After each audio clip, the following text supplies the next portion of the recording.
She thought rock bottom was losing everything after the breakup. She was wrong. Rock bottom was standing in a fluorescent-lit convenience store at midnight while her ex-boyfriend mocked her body in front of strangers, his new girlfriend laughing at his side. Lena Brooks had learned to survive humiliation, poverty, and the crushing weight of a secret she carried alone. But she never expected salvation to walk through that door in a $1,000 suit, or that the dangerous stranger who'd once touched her in darkness would return to claim what she'd been hiding for 6 months. One night changed everything. Twice. If you're ready for a story about power, protection, and the price of standing up to cruelty, stay until the end. Hit that like button and drop a comment telling me what city you're watching from. I want to see how far Lena's story travels. Oh, the fluorescent lights of quick-stop convenience hummed with the particular frequency of desperation. That 2 a.m. buzz that said everyone here had run out of better options.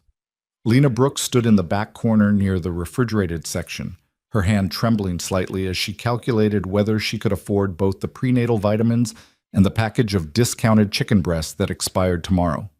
The vitamins won. They always won. She'd become an expert at these calculations over the past 6 months. Rent or electricity, bus fare or lunch, pride or survival. The math of poverty had a way of simplifying life down to brutal choices, each one chipping away at the person she used to be. The person she used to be wouldn't have been caught dead in this neighborhood at this hour, her hair pulled back in a messy knot, wearing sweatpants that had seen better days, and a hoodie that did almost nothing to hide the gentle swell of her stomach. The person she used to be had worked as a junior marketing associate at a respectable firm, had lived in a studio apartment in a safe neighborhood, had dated Caleb Hart, and believed his promises about their future. That person was gone. Humiliation and heartbreak had a way of killing off old versions of yourself. Lena grabbed the vitamins and turned toward the register, keeping her eyes down the way she'd learned to do. Invisibility was a survival skill in this part of the city. Don't make eye contact. Don't draw attention. Don't give anyone a reason to notice you exist. She almost made it. Holy shit! Lena! The voice hit her like a physical blow, stopping her 3 steps from the counter. She knew that voice. Had heard it whisper promises in the dark. Had heard it laugh with friends. Had heard it turn cruel when he'd decided she wasn't worth keeping. Caleb Hart stood near the entrance, his arm wrapped around a woman Lena didn't recognize. Blonde, thin, wearing clothes that cost more than Lena's monthly grocery budget. The kind of woman Caleb had always said he wanted. The kind Lena had tried and failed to become. Oh my God, it is you. Caleb's face lit up with the particular delight of someone who'd stumbled onto entertainment. Babe, this is Lena, the ex I told you about. The blonde looked Lena up and down with the clinical assessment of someone evaluating livestock, her nose wrinkled slightly. This is her? Really? Lena felt her face flush hot. Every instinct screamed at her to run, but her legs had turned to stone. The cashier, a tired-looking kid who couldn't have been more than 19, glanced up from his phone, sensing drama. Wow! Caleb moved closer, and Lena caught the familiar scent of his cologne. Expensive. Everything about Caleb was expensive, funded by family money he liked to pretend he'd earned himself. You look different.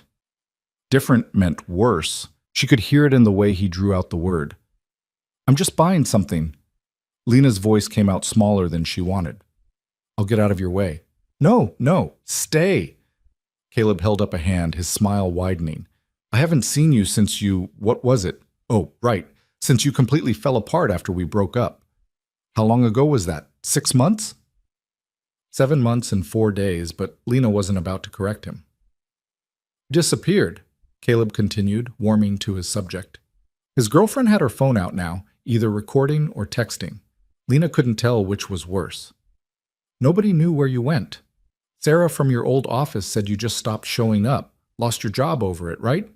Lena's throat tightened. She'd lost more than her job. She'd lost her apartment when she couldn't make rent, lost her friends when she couldn't afford to meet them at the restaurants and bars that made up their social life, lost her dignity in a slow hemorrhage of small humiliations that had brought her here to this store at this hour. I've been managing, she said quietly. Managing. Caleb laughed, and the sound scraped against something raw inside her. Is that what you call this? Jesus, Lena. I mean, I feel bad about how things ended, but I didn't think you'd completely give up on yourself. Caleb, no, seriously. He gestured at her with the energy drink he'd picked up, his movements loose and confident.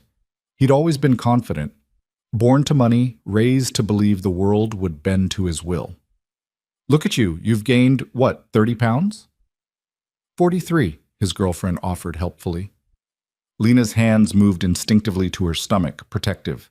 The baby shifted inside her, a small flutter of movement that she felt but they couldn't see. I'm just concerned, Caleb said, his voice taking on that false sympathy that was somehow worse than outright cruelty. We dated for 2 years, Lena. I care about you. And seeing you like this, living in whatever dump you're living in, wearing clothes that look like you found them in a donation bin, letting yourself go this badly, it's sad. It's really sad. The cashier shifted uncomfortably but didn't intervene. The two other customers in the store, a middle-aged man buying lottery tickets and a woman in scrubs who looked like she'd just finished a double shift, pretended not to listen while obviously listening. Lena felt the weight of their attention like hands pressing down on her shoulders. I'm doing fine, she managed. You're clearly not. Caleb moved even closer, and Lena caught the smell of alcohol under the cologne. He'd been drinking. That made this worse. Drunk Caleb had always been meaner than sober Caleb. I mean, maybe this is some kind of wake-up call. Like, you hit rock bottom and now you can start working on yourself again? There are programs for people like you. Therapy, weight loss groups. People like me, Lena repeated, her voice barely a whisper. People who let a breakup destroy them. Caleb's tone turned serious, like he was offering genuine wisdom instead of cruelty wrapped in concern. Look, I know I wasn't perfect. Maybe I could have handled things better when I ended it. But you can't just collapse because a relationship doesn't work out. That's not healthy. His girlfriend made a sympathetic noise. It's really not. My therapist says dependency issues are a major red flag. Lena felt something crack inside her chest. Not her heart, that had broken months ago. This was something deeper. Her sense of self, maybe. The small, stubborn part of her that had insisted she still had dignity, still deserved respect, still mattered. You ended it because I wouldn't sleep with you fast enough, Lena heard herself say.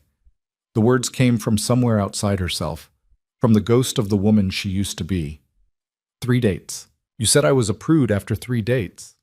Caleb's smile flickered. That was part of it, but... And then you posted about it. Lena's voice was getting stronger now, fueled by something that felt like anger, but tasted like desperation. You told our entire friend group I was frigid. You made fun of me at parties I wasn't invited to anymore. Okay, you're clearly still really emotional about this. Caleb cut her off with the practiced ease of someone who'd never had to listen to perspectives he didn't like. Which kind of proves my point about the dependency thing. Maybe you should talk to someone. A professional. She definitely should, the girlfriend agreed. Lena looked at the woman properly for the first time. Early 20s, perfect makeup even at 2 a.m., designer purse hanging off her shoulder, everything Lena used to think she wanted to be. How long have you two been together? Lena asked. 4 months, Caleb said proudly. Ashley and I met at... So you started dating her 2 months after we broke up. Well, yeah, but that's not... Was she why you ended it? The question escaped before Lena could stop it. Were you already seeing her? Caleb's face flushed. That's completely irrelevant to... He was. Ashley's voice was matter-of-fact, almost bored. But honestly, looking at you now, I don't feel that bad about it. He clearly upgraded. The words hit like a slap. Lena felt her eyes burning, tears threatening. She would not cry. Not here. Not in front of them. The thing is, Caleb said, his voice taking on that lecturing tone he used when he wanted to sound wise, relationships are about evolution, growth. And you and I, we weren't growing together. You were holding me back with your insecurities and your need for constant validation. Ashley gets that I need space, independence. Is that what you call cheating? Lena's voice broke on the last word. Independence? See, this is exactly what I'm talking about. Caleb threw up his hands like she'd proven his point. You're still so bitter, so angry. That's why you look like this now. That's why you're shopping at a convenience store at 2 in the morning wearing clothes that barely fit. You're punishing yourself because you can't let go. Lena's hands trembled around the bottle of vitamins. The baby moved again, stronger this time, a reminder of what she was protecting, of why she endured. I need to go, she said quietly. Running away again. Caleb shook his head, disappointed. That's your pattern, Lena. When things get hard, you run. When relationships require work, you give up. That's why you'll always end up alone. The cruel irony of it, him accusing her of giving up, of running, when he'd been the one to discard her, was almost funny. Almost. I mean, look at yourself, Caleb continued, gesturing at her again with mounting enthusiasm, like he was just getting started. You're what, 32? 33? Living in poverty, no job, no prospects, no self-respect. Is this really how you want to spend your life? Is this the example you want to set? Something in his phrasing made Lena's blood run cold. Example for who? Caleb blinked, and she saw the moment he realized he'd said too much. I just meant, in general, for yourself. You know, Ashley said, examining her nails with studied disinterest. I heard from Sarah that Lena's been posting weird stuff on social media. Baby things. Like she's pretending to be pregnant or something. Super sad. Lena's heart stopped. She hadn't posted anything, had barely used social media in months, but the observation cut too close. Her hand moved to her stomach again, protective and damning. Are you? Caleb's eyes dropped to where her hand rested. His expression shifted from mockery to something harder. Holy shit! Are you actually pregnant? That's none of your business. Whose is it? His voice turned sharp. Because you wouldn't even... It's not yours, Lena said quickly. Too quickly. Caleb's laugh was ugly. Obviously, you were too uptight to sleep with me, but apparently not too uptight to spread your legs for someone else. Who was it? Some random hookup? God, Lena, I thought you had standards. Ashley giggled. The sound was worse than Caleb's cruelty, high and delighted, like this was the best entertainment she'd had all week. So that's what this is, Caleb continued, his voice getting louder. The cashier looked up again, nervous now. You got knocked up by some loser, and now you're living in squalor because you made a stupid mistake. And you want to stand here and judge me? At least I'm not raising a bastard kid in poverty because I couldn't keep my legs closed.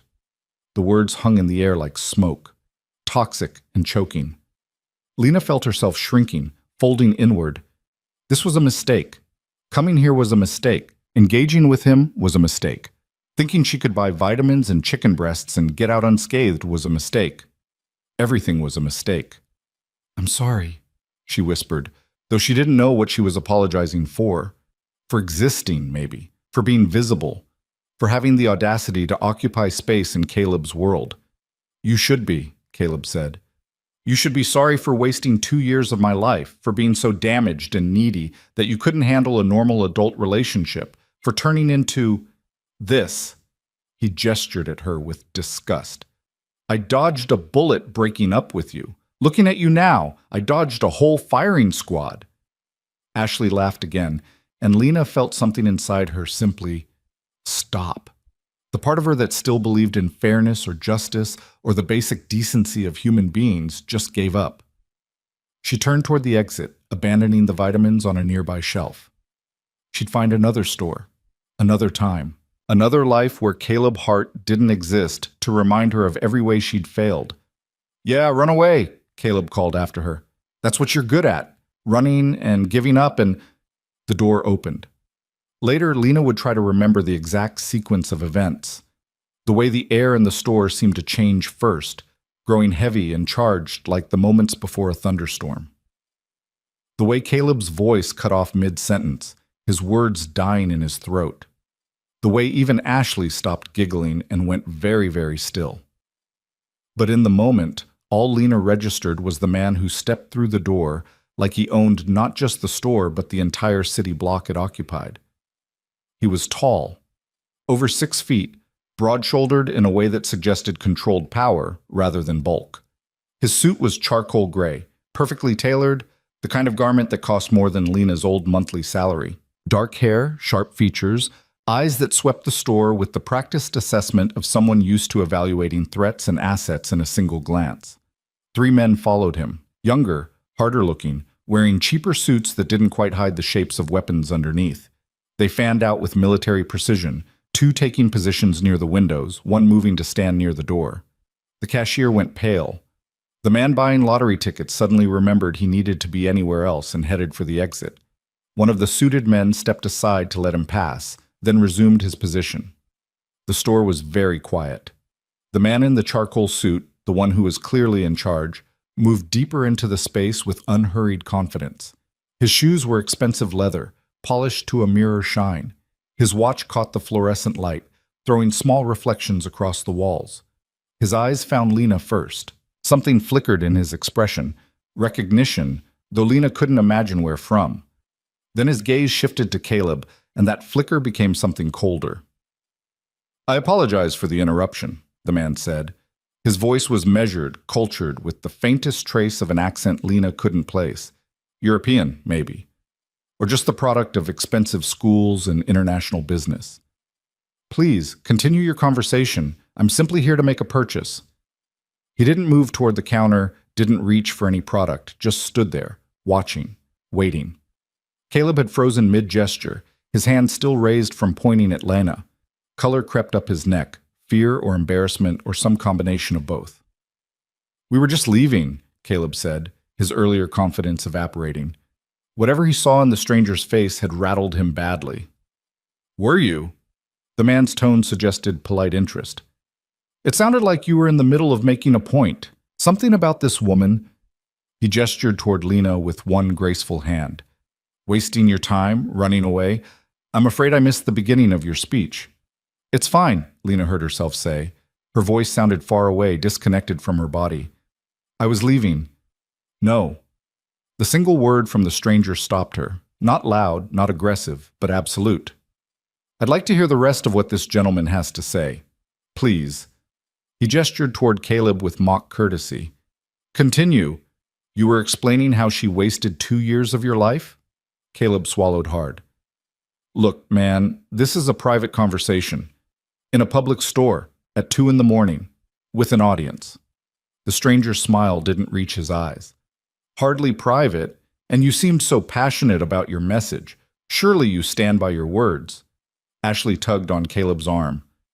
"Baby, let's just go." "An excellent suggestion," the stranger agreed. "But first I think you owe this woman an apology." "What?" Caleb's voice cracked. "Who the hell are you?" "Someone who finds cruelty distasteful, particularly cruelty directed at women who are clearly in vulnerable positions." The stranger's eyes dropped briefly to Lena's stomach, then back to Caleb's face. "So, an apology. Now." "I don't have to." One of the men near the window shifted position. The movement was subtle but deliberate, his jacket falling open just enough to reveal the shoulder holster underneath. The cashier made a small noise and suddenly became very interested in the floor. "Perhaps I wasn't clear," the stranger said softly. "That wasn't a request." Caleb's face went white. Lena watched him look at the armed men, at the stranger's cold eyes, at the door that suddenly seemed very far away. "I'm sorry," Caleb muttered. "To her, not to me." Caleb turned to face Lena, his expression a mixture of fury and fear. "I'm sorry."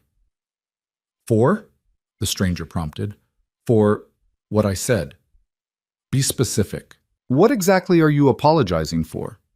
The air in the store felt thick enough to choke on. Lena wanted to tell him to stop, to let it go, that she didn't need this, but her voice had disappeared again. "For calling her names," Caleb said through gritted teeth. "For mocking her, for being cruel. And for cheating on her while you were together, for making fun of her to mutual friends, for suggesting her poverty and her pregnancy are the result of moral failure rather than the circumstances you helped create." Caleb's hands clenched into fists. "How do you—" "I have ears. You're not particularly quiet when you're feeling superior." The stranger's voice remained pleasant, conversational. "Now, the apology. Complete this time." "I'm sorry for all of it," Caleb said, the words coming out in a rush. "I'm sorry for cheating, for talking shit, for everything, okay?" Can we go now? The stranger looked at Lena. Is his apology acceptable to you? Lena stared at him, trying to understand what was happening. This man, this stranger with his expensive suit and armed security, was defending her, a woman he didn't know, for reasons she couldn't begin to guess. It's fine, she whispered. You're too forgiving. The stranger turned back to Caleb. But she's released you from this particular humiliation. I, however, have not. What do you want? Caleb's voice was rising toward panic. I want you to understand something. The stranger moved closer to Caleb with predatory grace. That woman you just spent 10 minutes degrading? She has more worth in her smallest finger than you possess in your entire being. And if I ever hear of you speaking to her, or about her, with anything less than complete respect, I will take it as a personal insult. Who are you to? Someone who keeps his promises. The stranger's smile was sharp as broken glass. And I promise you this, if you cause her one more moment of pain, one more second of humiliation, I will destroy everything you value. Your job, your reputation, your family's business, the trust fund that pays for your lifestyle, all of it, gone. Am I making myself clear? Caleb nodded frantically. Ashley was already halfway to the door. Good. Now get on your knees and apologize properly. You can't. The man near the window moved again. This time his hand went to his jacket, resting on the bulge beneath. Caleb's knees hit the floor so fast Lena heard the impact. His face was red, tears of rage and humiliation streaming down his cheeks. I'm sorry, he choked out, looking up at Lena from the ground. I'm so sorry for everything. Please. I'm sorry. The stranger watched for a long moment, then nodded. Now you may leave, quickly, before I change my mind about the mercy I'm showing you. Caleb scrambled to his feet and ran. Ashley was already gone, the door swinging shut behind her. The sound of Caleb's car starting came seconds later, followed by the squeal of tires as he fled into the night. The store fell silent except for the fluorescent hum.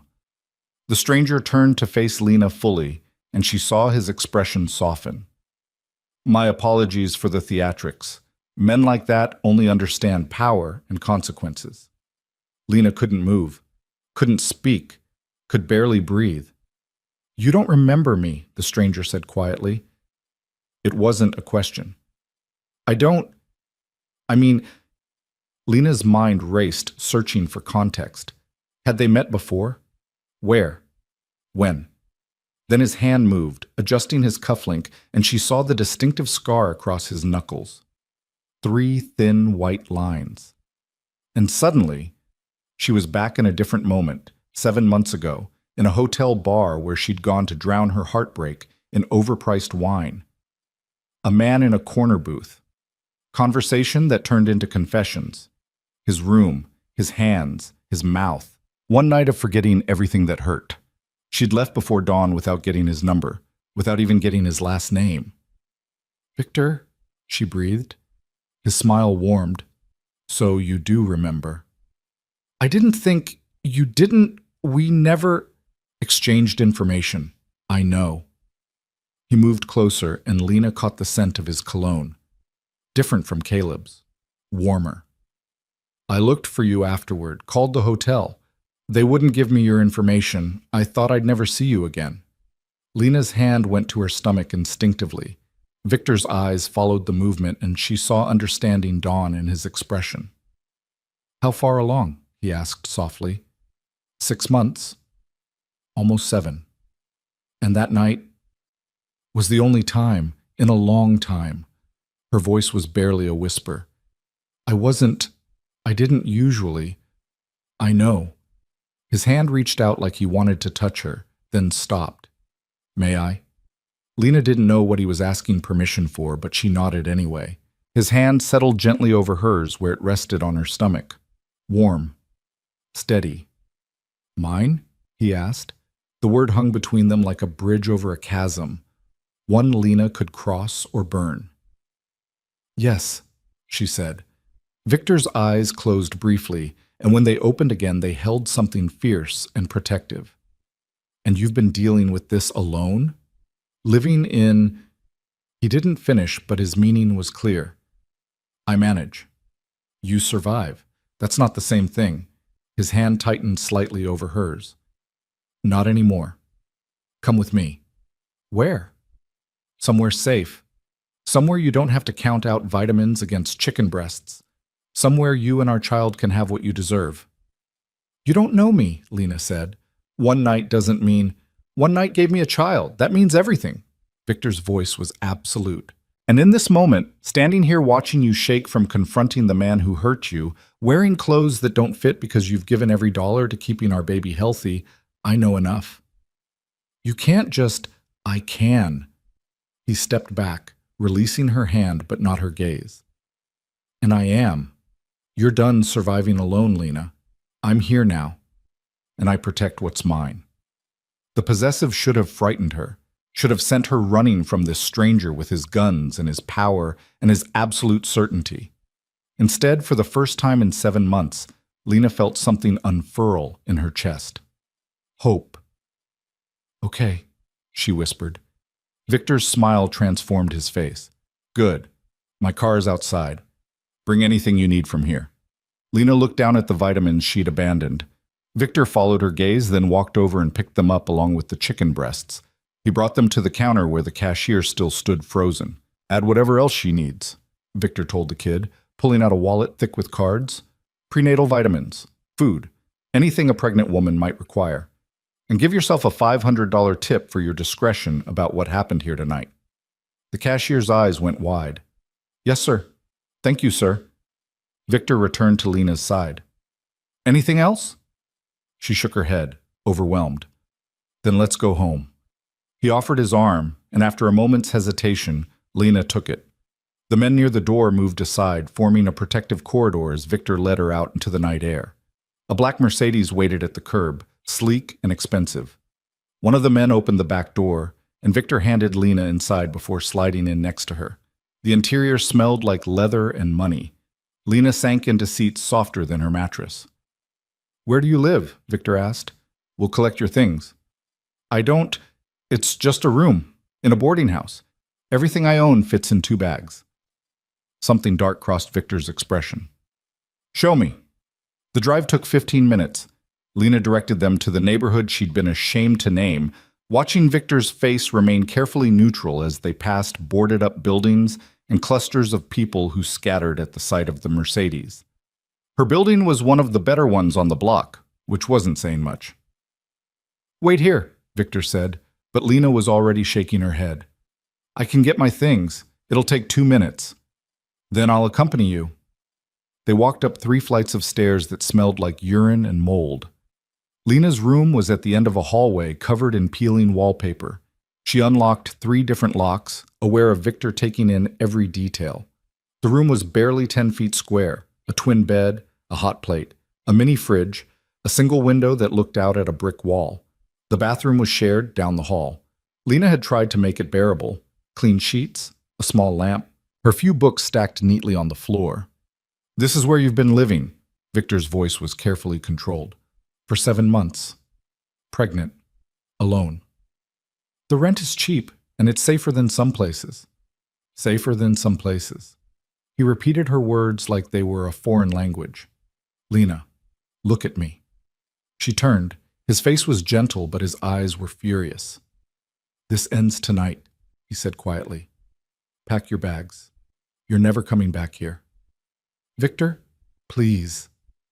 The word was soft. Let me do this. Let me give you and our child what you should have had from the beginning.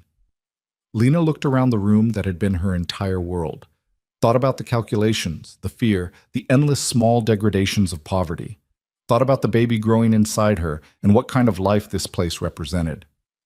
Okay, she said again. It took less than 5 minutes to pack. 2 bags, just like she'd said, clothes, toiletries, her books, the one photo she had of her mother. Everything that mattered in her life fit in 2 canvas bags that had seen better days. Victor carried both without comment. Back in the car, Lena watched her building disappear in the side mirror. 7 months compressed into 2 bags and a goodbye she hadn't said out loud. Where are we going? She asked. My home. It's secure, private. You'll have your own space, your own room, until we figure out the next steps. Next steps? Victor's hand found hers in the darkness. Doctor's appointments, proper nutrition, everything you and the baby need, and he paused. Getting to know each other. We made a child together, Lena. I'd like to know the woman carrying her. Her? Or him? But I have a feeling. His smile was visible even in the dim light from passing streetlights. A daughter, which means I'll need to buy a significant number of weapons to discourage future boyfriends. The joke startled a laugh out of Lena. Real laughter, for the first time in months. Victor squeezed her hand. There it is. I was beginning to think I'd never hear that sound. I haven't had much to laugh about. That changes now. The car pulled up to a building Lena recognized from magazine spreads. Glass and steel, ultra-modern, the kind of place that required references and credit checks and 6 months' rent as deposit. You live here? Top floor, the penthouse. Victor helped her out of the car. I know it's not what you're used to, but not what I'm used to? Lena laughed again, slightly hysterical. Victor, I just left a room with a hot plate and no bathroom. A cardboard box would be an upgrade. His expression darkened. Don't diminish what you've survived. You did what you had to do to protect our child. That's not something to make light of. The elevator required a key card. It rose smoothly, silently, opening directly into a massive living space with floor-to-ceiling windows overlooking the city. Lena stepped out and stopped, overwhelmed. The penthouse was bigger than any space she'd ever inhabited. Modern furniture, expensive art, a kitchen that looked like it belonged in a restaurant. Through open doors, she could see a bedroom suite, a home office, what looked like a library. The guest room is through here, Victor said, setting down her bags. It has its own bathroom. I'll have someone bring up appropriate clothing tomorrow. For now, there are robes and toiletries in the bathroom. Lena followed him through the space, her mind struggling to process the change. Hours ago, she'd been counting out vitamins. Now she was standing in a penthouse that probably cost more per month than she'd earned in a year. The guest room was larger than her entire previous apartment. A king-sized bed dominated the space, made up with what looked like Egyptian cotton. The bathroom had a soaking tub, a rainfall shower, heated floors. I know it's a lot, Victor said quietly. Take your time. Settle in. There's food in the kitchen. Help yourself to anything. If you need me, I'll be in my office making some calls. At 3 a.m, his smile was grim. The kind of calls I need to make don't follow traditional business hours. I need to make sure Caleb Hart understands the consequences of his actions tonight, and ensure he never bothers you again. You don't have to. Yes, I do.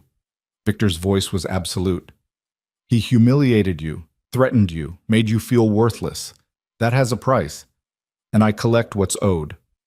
There was something in his tone that reminded Lena she didn't actually know this man, didn't know what he did for a living or why he traveled with armed security or how he could make threats about destroying someone's business empire at 3 a.m. with complete confidence. What do you do? She asked. For work? Victor studied her for a moment. Import and export, consulting, investments. I have interests in various industries.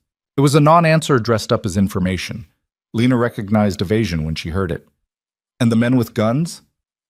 Security. I deal with valuable commodities. It's prudent to take precautions. He moved closer, his voice softening. I know you have questions, and I'll answer them, all of them. But right now, you're exhausted. Our baby is exhausted. Rest. We'll talk tomorrow. He was right. Lena felt the weight of the night settling over her like a physical thing.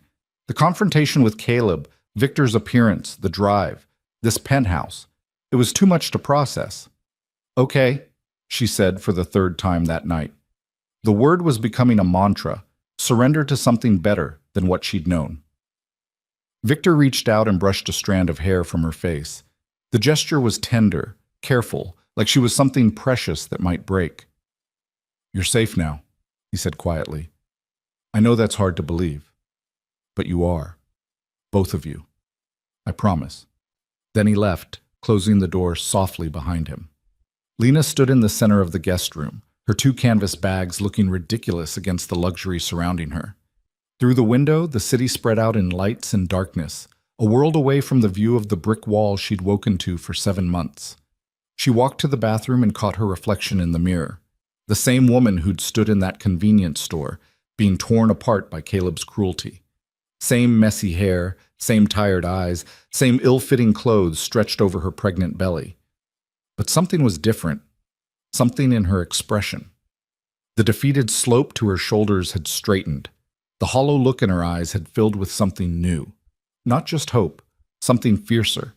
Protection. Victor had looked at her swollen stomach and seen not something to mock but something to claim, had heard Caleb's words and responded with action, had brought her here to this place of safety and luxury, and asked nothing in return except that she let him help. It should have felt like a fairy tale, like something too good to be true. And maybe it was. But standing there in that bathroom, looking at her reflection, Lena made a choice. She'd survived 7 months of impossible circumstances. She'd endured Caleb's cruelty and poverty's endless calculations and the crushing loneliness of facing pregnancy alone.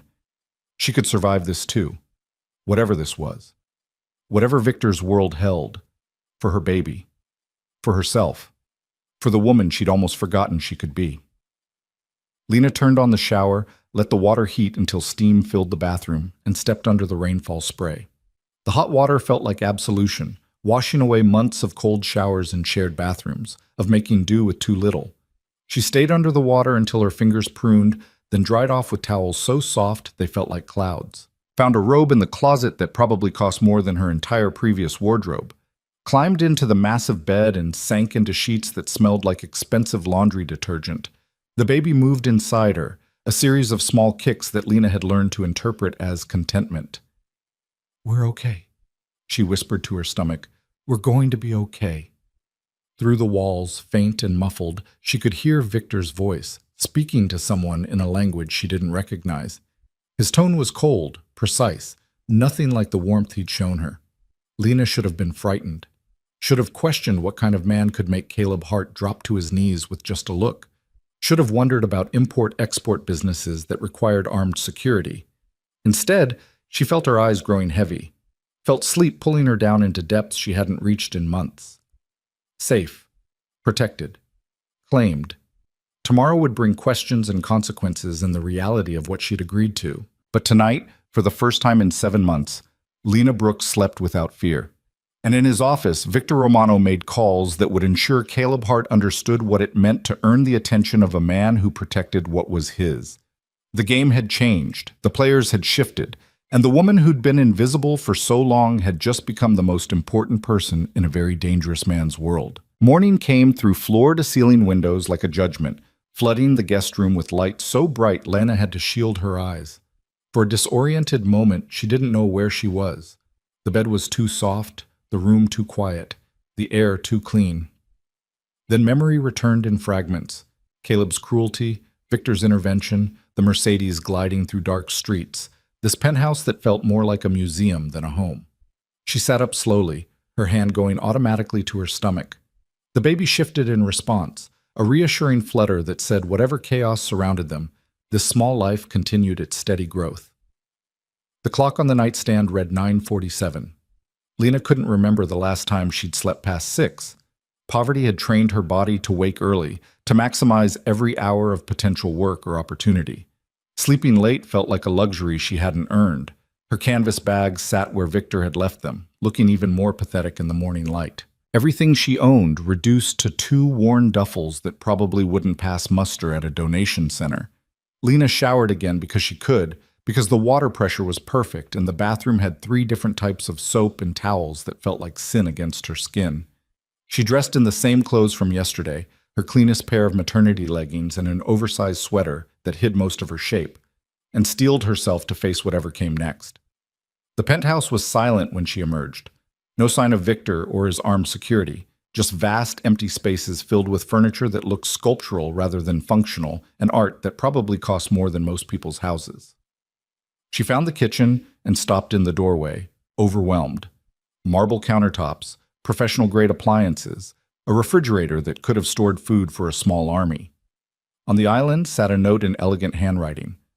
"Help yourself to anything. I'll return around noon. 5." Lena opened the refrigerator and stared.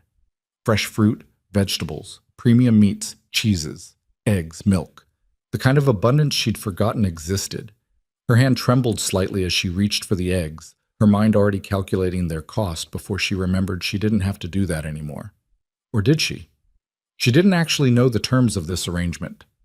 Victor had brought her here, given her shelter, but what did he expect in return? Men like him, men with penthouses and armed guards and the power to make other men kneel, didn't do things without expecting payment. The thought made her stomach turn. She set down the eggs and gripped the counter, breathing through a wave of nausea that had nothing to do with morning sickness. "You're being stupid," she told herself quietly. "He knows about the baby. He claimed the baby. This isn't about sex or payment. This is about... what? Responsibility? Protection?" She didn't know Victor well enough to guess his motivations. One night 7 months ago didn't qualify as knowing someone, no matter how intimate the encounter. Footsteps in the hallway made her turn. But it wasn't Victor who appeared. It was a woman in her 50s, professionally dressed, carrying a large garment bag and several shopping bags with logos Lena recognized from department stores she'd never been able to afford. "Ms. Brooks?" The woman's smile was warm, practiced. "I'm Margaret Chen, Mr. Romano's personal assistant. He asked me to bring you some essentials." Lena stared at the bags. "That's not necessary. I have clothes." Margaret's expression didn't change, but Lena caught the flicker of pity in her eyes as she took in Lena's outfit. "Mr. Romano was quite specific. He said you'd need appropriate maternity wear, comfortable shoes, and toiletries. I've brought a selection based on your approximate size. We can exchange anything that doesn't fit or suit your taste."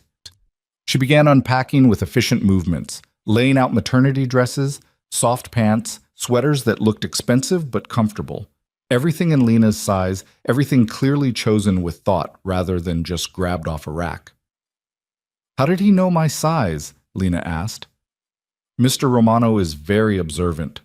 Margaret pulled out a small box from one of the bags. "He also asked me to include these. Prenatal vitamins, the same brand you were purchasing last night. And I've scheduled you an appointment with Dr. Sarah Morrison for this afternoon at 2. She's one of the best obstetricians in the city." The efficiency of it was staggering. In less than 12 hours, Victor had arranged clothing, vitamins, and medical care. Like Lena was a problem to be solved through the application of resources and connections. "I can't afford a doctor right now," Lena said quietly. "I've been going to the free clinic, and even that's... Mr. Romano is handling all medical expenses." Margaret's tone was matter-of-fact, like this was completely normal. "Along with any other needs you or the baby might have. He's set up an account for you at City General. Dr. Morrison has admitting privileges there should you need them." Lena felt her throat tighten.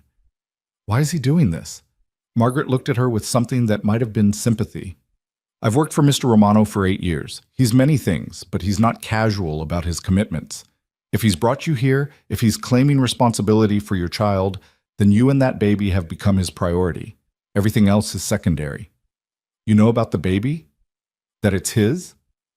Mr. Romano doesn't keep secrets from me, not the ones that matter." Margaret finished unpacking the last bag, toiletries, makeup, hair products, and turned to face Lena fully. "I know this is overwhelming, and I know you're wondering what he expects from you, so I'll tell you what I've observed, Mr. Romano values honesty, loyalty, and strength. He doesn't respect weakness, but he understands survival. You've been surviving for months. That will matter to him more than you know." Before Lena could respond, Margaret's phone buzzed. She glanced at it and nodded. "Mr. Romano is on his way up. I'll leave you to speak with him. The clothes are yours regardless of what you decide about staying here. And the doctor's appointment is scheduled, but you're free to cancel if you choose." She left before Lena could ask what she meant by decide about staying. Like there was a choice to make. Like Lena had options beyond returning to that room with the hot plate and the shared bathroom. The elevator chimed. Lena turned to see Victor step out, dressed more casually than last night, but still polished. Dark jeans, a charcoal sweater, leather jacket. He looked like he'd stepped out of a magazine spread, all controlled power and dangerous elegance. His eyes found hers immediately. "You slept well?" "The bed is very comfortable." "Good." He moved into the kitchen, heading for the coffee maker with the ease of routine. Margaret came by.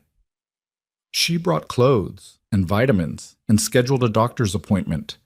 Lena heard the slight edge in her voice and tried to soften it. "It's very generous." Victor looked at her over his shoulder, one eyebrow raised. But you're uncomfortable with generosity. I'm uncomfortable not knowing what you expect in return. Ah. He poured coffee into a mug that probably cost more than Lena's weekly food budget used to be. Direct. I appreciate that. He took a sip, considering her. What do I expect? Honesty? About the pregnancy? About your health? About what you need? Cooperation with medical care and anything else that keeps you and the baby safe, and eventually, trust. Though I understand that one takes time. That's it? Were you expecting something else? His tone was mild, but Lena caught the steel underneath. I brought you here to protect you, Lena, not to use you. The baby you're carrying is mine. That makes you part of my life now, whether we planned it that way or not. You don't know me, Lena said, echoing her words from last night. One night gave me a child, which means I know the most important thing about you already. Victor set down his coffee and moved closer, stopping a respectful distance away. You're carrying my baby despite having every reason to make a different choice. You've survived poverty and isolation to protect that baby. You endured humiliation from a man who treated you like garbage and still managed to stand in that store with dignity. That tells me everything I need to know about your character. Lena felt tears threatening and blinked them back hard. You're giving me too much credit. I didn't have choices. I just endured. Endurance is a choice. Every day you chose to keep going instead of giving up. That's strength, even if it doesn't feel like it. Victor's voice gentled. I know this is strange. I know you're waiting for the catch, for the moment I reveal what I really want. But there isn't one. I want you healthy. I want the baby healthy. I want you to stop looking over your shoulder waiting for the next disaster. That's what I expect. And if I can't trust you, if I decide this is too much and I want to leave, Victor's expression didn't change. Then you leave. I won't stop you, but I will continue to ensure you and the baby have what you need: housing, medical care, financial support. You're not a prisoner, Lena. You're under my protection. Those are different things.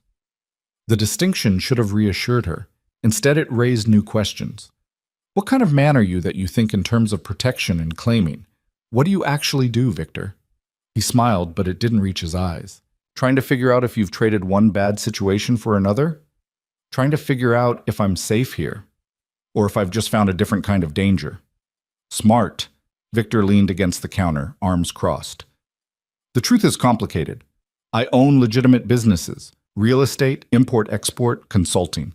I also move in circles where violence is always a possibility, and power is the only currency that matters. I'm not a good man by most definitions, but I protect what's mine absolutely. And you and that baby, you're mine now. The possessive should have frightened her. Lena waited for fear to spike through her nervous system, but all she felt was a strange, warm certainty. Caleb, she said, what did you do to him? Nothing he didn't deserve, and nothing permanent. Victor's smile sharpened. His family's company lost several major contracts this morning, coincidentally. His father received some information about Caleb's activities, the cheating, the drug use, the company funds he's been embezzling. By noon, Caleb will be cut off from his trust fund and unemployed. He'll survive, but he'll do it without the cushion of money and influence he's relied on his entire life. Lena's breath caught. You destroyed his life in one night. I removed his ability to hurt you. There's a difference. Victor straightened.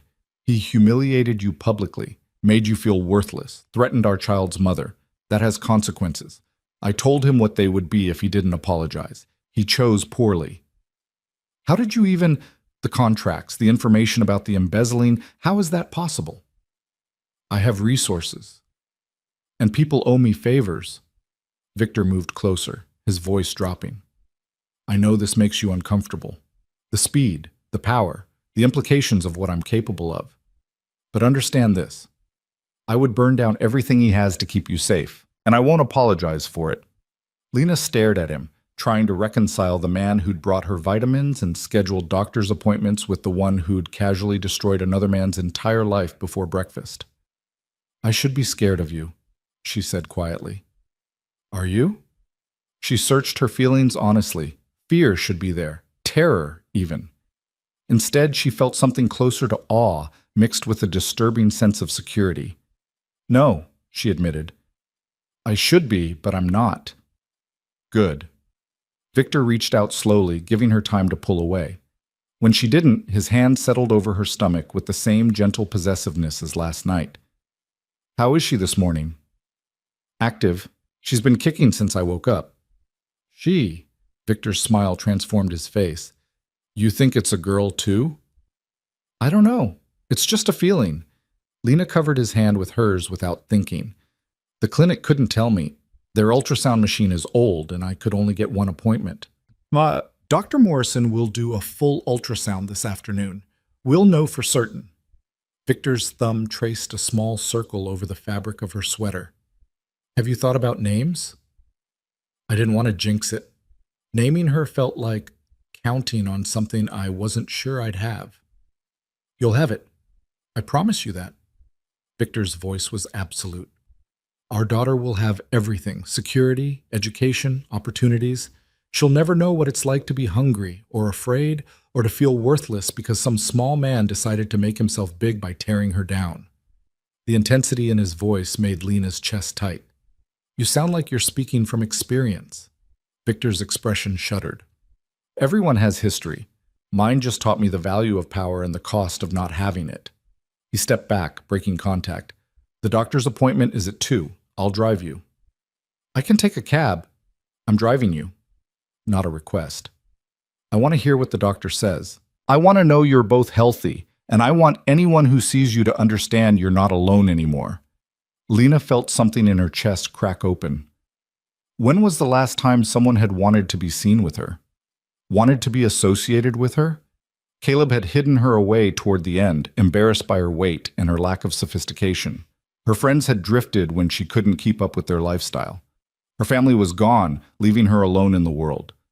But Victor stood there in his expensive kitchen, looking at her pregnant belly and claiming her publicly, demanding to be part of doctor's appointments, making her visible instead of invisible. Okay, she whispered, that word again. Surrender as self-preservation. Eat something first. You need proper nutrition. Victor gestured toward the refrigerator. Margaret stocked foods Dr. Morrison recommended for the 3rd trimester. I'll make breakfast. You cook? I'm not useless in a kitchen. He pulled out eggs, cheese, vegetables. Omelets work? Lena nodded, settling onto one of the bar stools to watch him work. He moved with the same controlled efficiency he brought to everything else, chopping vegetables with practiced precision, whisking eggs in a bowl. Where did you learn to cook? She asked. My mother insisted all her children know how to care for themselves. She said depending on others for basic needs made you vulnerable. Victor poured the eggs into a heated pan. She was right about most things. Was? She died when I was 17. Cancer. His voice remained even, but Lena heard the old grief underneath. My father followed 6 months later, heart attack, officially. But I think he just didn't want to live without her. I'm sorry. It was a long time ago. Victor added cheese and vegetables, folding the omelet with expert movements. But it taught me that the people you love can be taken from you without warning, which is why I hold tight to what I have and eliminate threats before they become problems. He plated the omelet and set it in front of her with toast and fresh fruit. The smell made Lena's stomach growl embarrassingly loud. Victor's smile was genuine. Eat. I'll make more coffee. Decaf for you. The food was perfect, and Lena ate with the single-minded focus of someone who'd been hungry too long. Victor watched her with something like satisfaction, making his own omelet and eating across the counter from her. Tell me about that night, he said quietly. 7 months ago. What brought you to that hotel bar? Lena swallowed her bite of toast. Caleb had broken up with me 3 days earlier. I'd spent those 3 days crying in my apartment, not eating, not sleeping. My best friend finally dragged me out, said I needed to get dressed up, and remember I was attractive. She took me to that hotel bar because it was expensive and fancy, and she thought it would make me feel better. But did it? Not really. I felt out of place and overdressed and like everyone could see I'd been crying. Lena stared at her plate. My friend left with some guy she met, said she'd text me later, and I was just alone at the bar, nursing a wine I couldn't afford, feeling sorry for myself. And then, Victor prompted, then you sent over another glass and a note that said, "You look like you need a friend," which was such a line, but I was drunk enough and sad enough to appreciate it anyway. She glanced up at him. You were sitting in that corner booth, alone, looking as out of place as I felt. I just finished a difficult business meeting, the kind that makes you question your choices and wonder if there's a better way to live. Victor's voice was distant, remembering. I saw you at the bar and thought you looked like someone who understood that feeling. So you sent me wine. And you came over to thank me, and we started talking. Victor's eyes met hers. You told me about Caleb, about the breakup, about feeling like you weren't enough, and I told you about the deal that went bad, the partner who betrayed you, the choice you had to make between revenge and moving forward. Lena remembered. They'd talked for hours, trading confessions like currency. You never told me what you chose. Revenge, always revenge when betrayal is involved. Victor's smile was sharp. But that's not what you want to hear about. You want to know why I took you upstairs. Lena felt heat rise in her cheeks. I went willingly. You did. But I offered. And I did it because you looked at me like I was human instead of dangerous, like I was someone who deserved comfort instead of fear. Victor's voice softened. That night wasn't about sex for me, Lena. It was about connection, about finding someone who understood loneliness. It was the same for me, Lena admitted. I'd never done something like that before. One night with a stranger. But you didn't feel like a stranger. No, Victor agreed. You felt like someone I'd been looking for without knowing I was searching. The words hung between them, weighted with meaning. And then I left before you woke up, Lena said quietly, because I was embarrassed and scared and convinced you'd regret it in the morning. I didn't. I looked for you. Victor's hand found hers across the counter. Called the hotel, tried to track you down, but you'd given them a fake name and paid cash. You vanished. I didn't think you'd want to find me. I wanted to find you very badly, and now I have. His grip tightened. And you're carrying my child, which means I get a second chance at something I thought I'd lost. Lena's phone buzzed in her pocket, making them both jump. She pulled it out and saw a number she didn't recognize, hesitated, then answered. Miss Brooks? A professional female voice. This is Detective Lisa Chen with the City Police Department. I'm calling about a complaint filed by Caleb Hart regarding an incident last night at Quick Stop Convenience. Do you have a moment to speak? Lena's blood went cold. Victor's expression sharpened, his hand extending silently. She handed him the phone. This is Victor Romano, he said smoothly. I'm Ms. Brooks' attorney. Any questions regarding last night need to go through me. He rattled off a phone number. Have a good day, Detective. He ended the call and handed back the phone. Caleb went to the police? Lena's voice shook. What did he tell them? Probably that I threatened him. Which I did. Victor's tone was unconcerned. Don't worry, Caleb Hart has bigger problems than filing false police reports. What if they arrest you? They won't. I have lawyers who specialize in making problems disappear. Victor stood, pulling out his own phone. But I need to make some calls. Will you be all right for an hour? Lena nodded, even though she felt anything but all right. Victor leaned down and kissed her forehead, a gesture so gentle and unexpected that Lena froze. Trust me, he murmured. Caleb can't hurt you anymore, and anyone who tries will regret it. Then he was gone, disappearing into his office with his phone already at his ear. Lena sat alone in the massive kitchen, her half-eaten breakfast growing cold, and tried to understand the world she'd stumbled into. A world where men destroyed each other's lives before breakfast and kissed women they barely knew with heartbreaking tenderness. Where protection came with armed guards and police complaints disappeared with phone calls. Where she, invisible, worthless Lena Brooks, had become someone worth protecting. The baby kicked hard, a sharp jab under her ribs. Lena put her hand over the spot and whispered, I don't know if this is smart or crazy, but we're safe, for now. That has to be enough. Through the walls, she could hear Victor's voice, cold and precise, speaking to someone in that language she didn't recognize, making more problems disappear, rearranging the world to keep her safe. Lena looked down at the clothes Margaret had brought, soft fabrics, expensive brands, everything chosen with care.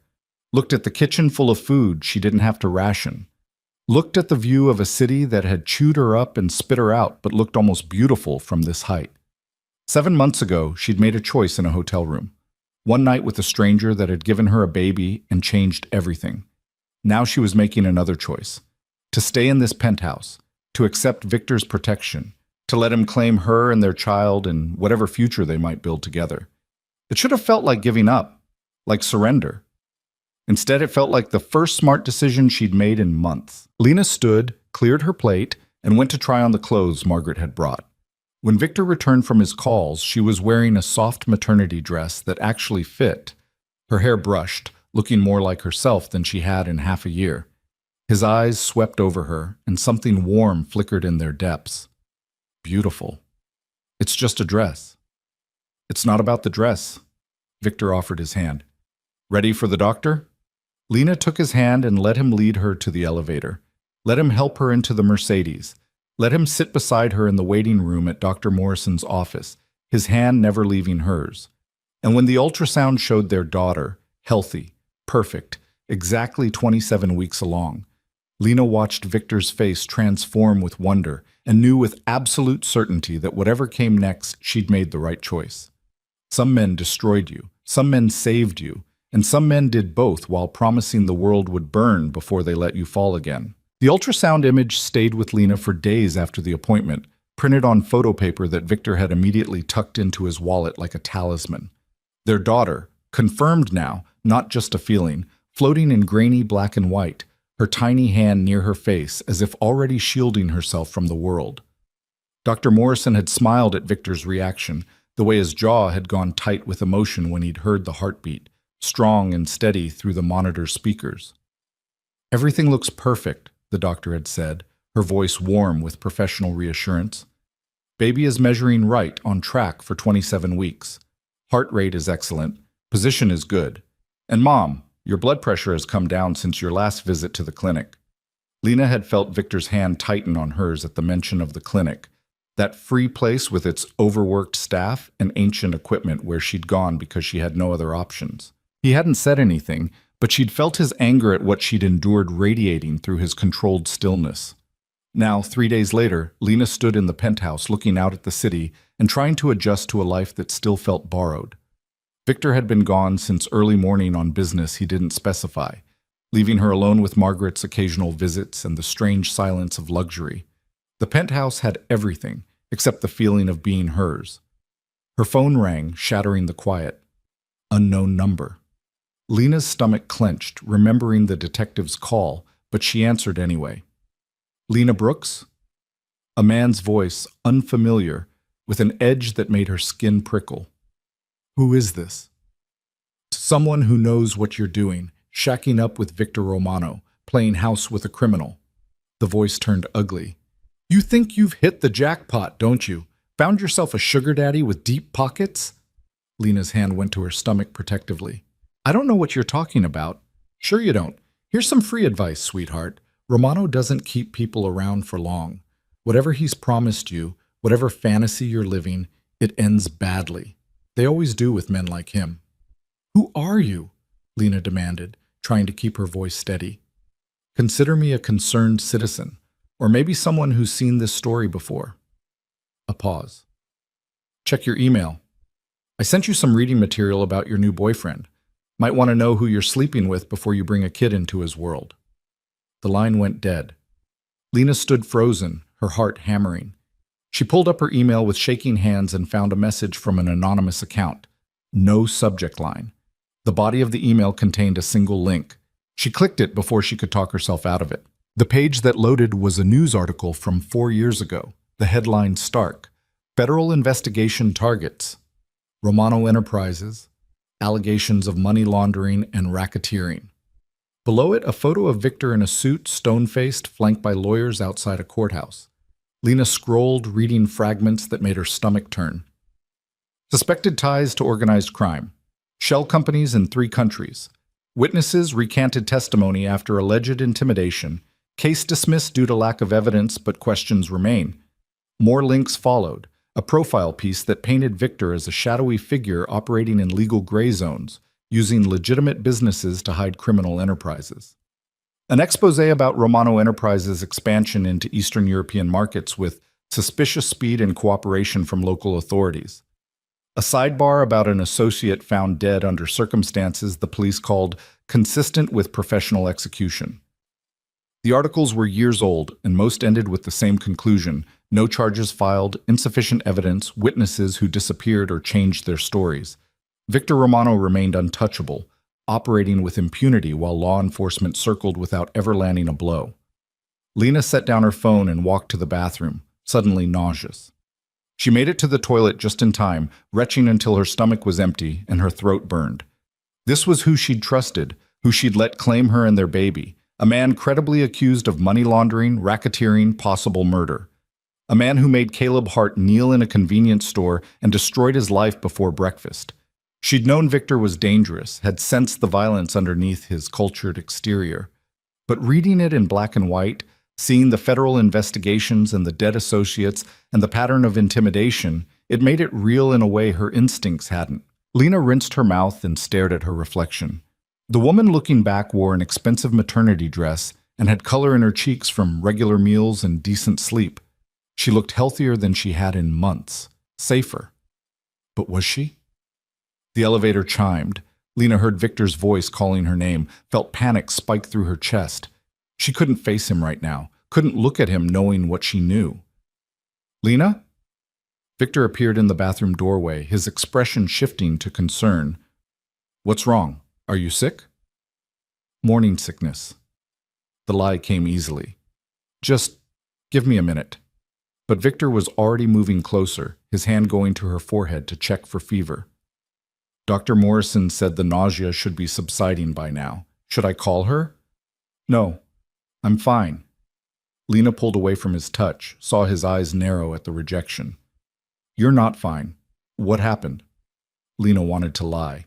Wanted to pretend everything was normal and she hadn't just read about federal investigations and dead bodies. But the words came out before she could stop them. Someone called me, told me to check my email, sent me articles about you. Victor went very still. What articles? Federal investigations, money laundering, racketeering, a dead associate. Lena's voice shook. Is it true? Any of it? Some of it. Victor's tone was carefully neutral. The investigations were real. The allegations were real. The evidence was insufficient because most of the allegations were fabricated by competitors trying to eliminate a business rival. And the dead associate? Died in a car accident. The police investigated thoroughly and found no evidence of foul play. Victor's jaw tightened. But conspiracy theories are more interesting than accidents, so the rumors persisted. Who called me? Who sent the email? I don't know yet, but I'll find out. Victor pulled out his phone, already dialing. What number did they call from? Lena showed him. Victor's expression darkened as he looked at the screen. Then he was speaking rapidly into his phone in that language she didn't recognize, his tone sharp with command. He ended the call and turned back to Lena. My people are tracing it now. Whoever contacted you made a mistake. What kind of mistake? The kind that has consequences. Victor moved closer, his voice softening. Lena, look at me. She forced herself to meet his eyes. I told you I'm not a good man by most definitions. That's true. I operate in spaces where the law is flexible and violence is sometimes necessary. But those articles, they're old news. Investigations that went nowhere because there was nothing to find. Competitors spreading lies to damage my reputation. His hand cupped her face gently. I've never been charged with a crime. Never been convicted. Because I haven't committed the crimes they accuse me of. But you've done other things, Lena said quietly. Things you're not being accused of. Victor's smile was grim. Everyone in business does things they're not proud of. I'm just better at it than most and operate at a level where the stakes are higher. That's not an answer. It's the only answer I can give you. Victor's thumb traced her cheekbone. I can't undo my past or change the world I move in, but I can promise you this. I will never let that world touch you or our daughter. You're separate from it, protected from it. That's why I have security, why I'm careful, why I eliminate threats before they become problems. Like Caleb. Like Caleb. Like whoever just called you and tried to scare you away from me. Victor's expression hardened. They made a mistake, and they'll regret it. Lena pulled back from his touch. This is what you do, isn't it? Someone crosses you and you destroy them. No trial? No due process? Just consequences. Would you prefer I let people hurt you? Let them threaten our child? Victor's voice took on an edge. Because that's the alternative. In my world, you protect what's yours or you lose it. There's no middle ground. Your world, Lena repeated. But it's my world now too, isn't it? Because I'm carrying your baby. Because I'm living in your penthouse. Because I accepted your protection. Yes. No hesitation. You're part of my world now. Which means you're under my protection, but also under my rules. What rules? You don't talk to strangers about me or my business. You don't go anywhere without security. You don't engage with people who contact you claiming to have information about me. Victor's tone was absolute. And you trust that I know how to keep you safe, even when you don't understand my methods. Lena felt anger flare hot in her chest. So I'm supposed to just blindly follow your orders? Not ask questions? Not worry about what kind of man is raising my daughter? Our daughter. And no, you're not supposed to be blind, but you are supposed to understand that some questions don't have safe answers. Victor's jaw clenched. You want to know the truth? Fine. I've hurt people who threaten my business. I've bankrupted competitors who tried to destroy me. I've used intimidation and leverage and every tool at my disposal to build what I have. Does that make me a criminal? By some definitions, yes. Does it make me someone you should fear? That's for you to decide. The honesty was somehow worse than evasion. Lena stared at him, this man who'd saved her from humiliation and given her shelter, and looked at their daughter's ultrasound with wonder. This man who'd also destroyed Caleb's life without hesitation and spoke casually about hurting people. I don't know if I can do this, she whispered. Pain flickered across Victor's face, quickly controlled. Then don't. I told you before, you're not a prisoner. If you want to leave, I'll arrange housing, financial support, everything you and the baby need. But you'll do it with security because I won't risk someone using you to get to me. Security, even if I leave. Especially if you leave. You're carrying my child, Lena. That makes you a target whether you're living under my roof or not. Victor's voice was bleak. The only difference is whether I can protect you directly or have to do it from a distance. Lena felt tears burning behind her eyes. This is insane. I just wanted a normal life. A safe place to have my baby. Not federal investigations and death threats and armed guards. I know. Victor's hand touched her shoulder carefully, like she might break. And I'm sorry. Sorry that one night 7 months ago put you in this position. Sorry that I can't give you normal or safe in the way you deserve. But I can give you protected. I can give you resources. And I can promise that anyone who tries to hurt you will answer to me. Is that supposed to be comforting? It's supposed to be honest. Victor stepped back, giving her space. Take some time. Think about what you want. But know this. Whatever you decide, I'm not walking away from our daughter. Or from you. You can leave this penthouse, but you can't leave my protection. That's not negotiable. He left before Lena could respond, disappearing into his office and closing the door with careful control. Lena stood in the bathroom, her reflection showing a woman caught between two impossible choices.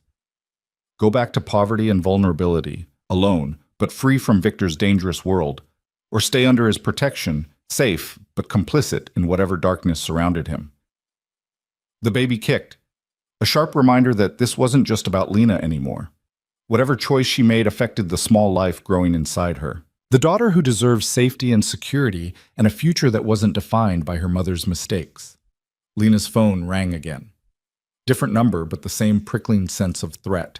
She answered before she could reconsider. Ms. Brooks, this is Detective Chen again. I'd like to ask you some questions about your relationship with Victor Romano. I already told you to contact his lawyer. This isn't about the convenience store incident. This is about a pattern we've been tracking. Women who get involved with Romano accept his financial support, then disappear when they become inconvenient. The detective's voice was professional, but edged with concern. I'm worried about your safety. Lena's blood went cold. What are you talking about? 3 women in the past 5 years, all had relationships with Romano, all accepted money or housing or other support, all eventually cut contact with friends and family before disappearing completely. Disappearing how? That's what we're trying to determine. No bodies, no missing persons reports filed by Romano, just gone. Off the grid. A pause. Look, I can't prove anything, but I can tell you that women in your position tend to end up in bad situations. If you need help, if you want protection, I'm fine, Lena heard herself say. Thank you for your concern, but I'm fine. She ended the call with shaking hands and immediately searched her phone for news about missing women connected to Victor Romano. Nothing came up. No articles, no police reports, no pattern of disappearances. Either Detective Chen was lying, or the information was being suppressed somehow. Victor's office door opened. He emerged looking grim, his phone still in his hand. The number that called you earlier was a burner phone, already destroyed. But we traced the purchase to a store in Brooklyn. Security footage shows a man named Marcus Webb bought it yesterday. Victor's expression was cold. Webb works for the Chen family organization, competitors of mine who've been trying to gain territory in the import business. Detective Chen just called me again, Lena said. She told me 3 women have disappeared after getting involved with you. Victor's face went completely blank. What? She said there's a pattern. Women who accept your support, then vanish. No bodies, no missing persons reports, just gone. Lena watched him carefully. Is it true? No. The word was absolute. There are no missing women, no pattern. Chen is lying to scare you away from me. Why would a detective lie? Because she's not actually a detective. Victor pulled up something on his phone and showed it to Lena. A photo of a woman in her 30s, Asian features, professional headshot. This is Detective Lisa Chen. This is what she actually looks like. Lena stared at the photo. The woman who'd called her had sounded older, rougher. The person calling you is using her name and probably a spoofed department number to sound official. But they're not police. They're working for the Chen family, trying to isolate you from me by making you afraid. Victor's voice was tight with controlled fury. And they almost succeeded. How do I know you're telling the truth? Call the police department. Ask to be transferred to Detective Lisa Chen. Verify her identity. Victor handed her his phone. Go ahead. I'll wait. Lena took the phone and made the call. The desk sergeant transferred her, and a woman's voice answered, younger than the fake detective, with a completely different tone. This is Detective Chen. Someone called me claiming to be you. About Victor Romano. A pause. Can you describe the caller? Lena did, including the claims about missing women. Detective Chen's voice grew sharp. That wasn't me.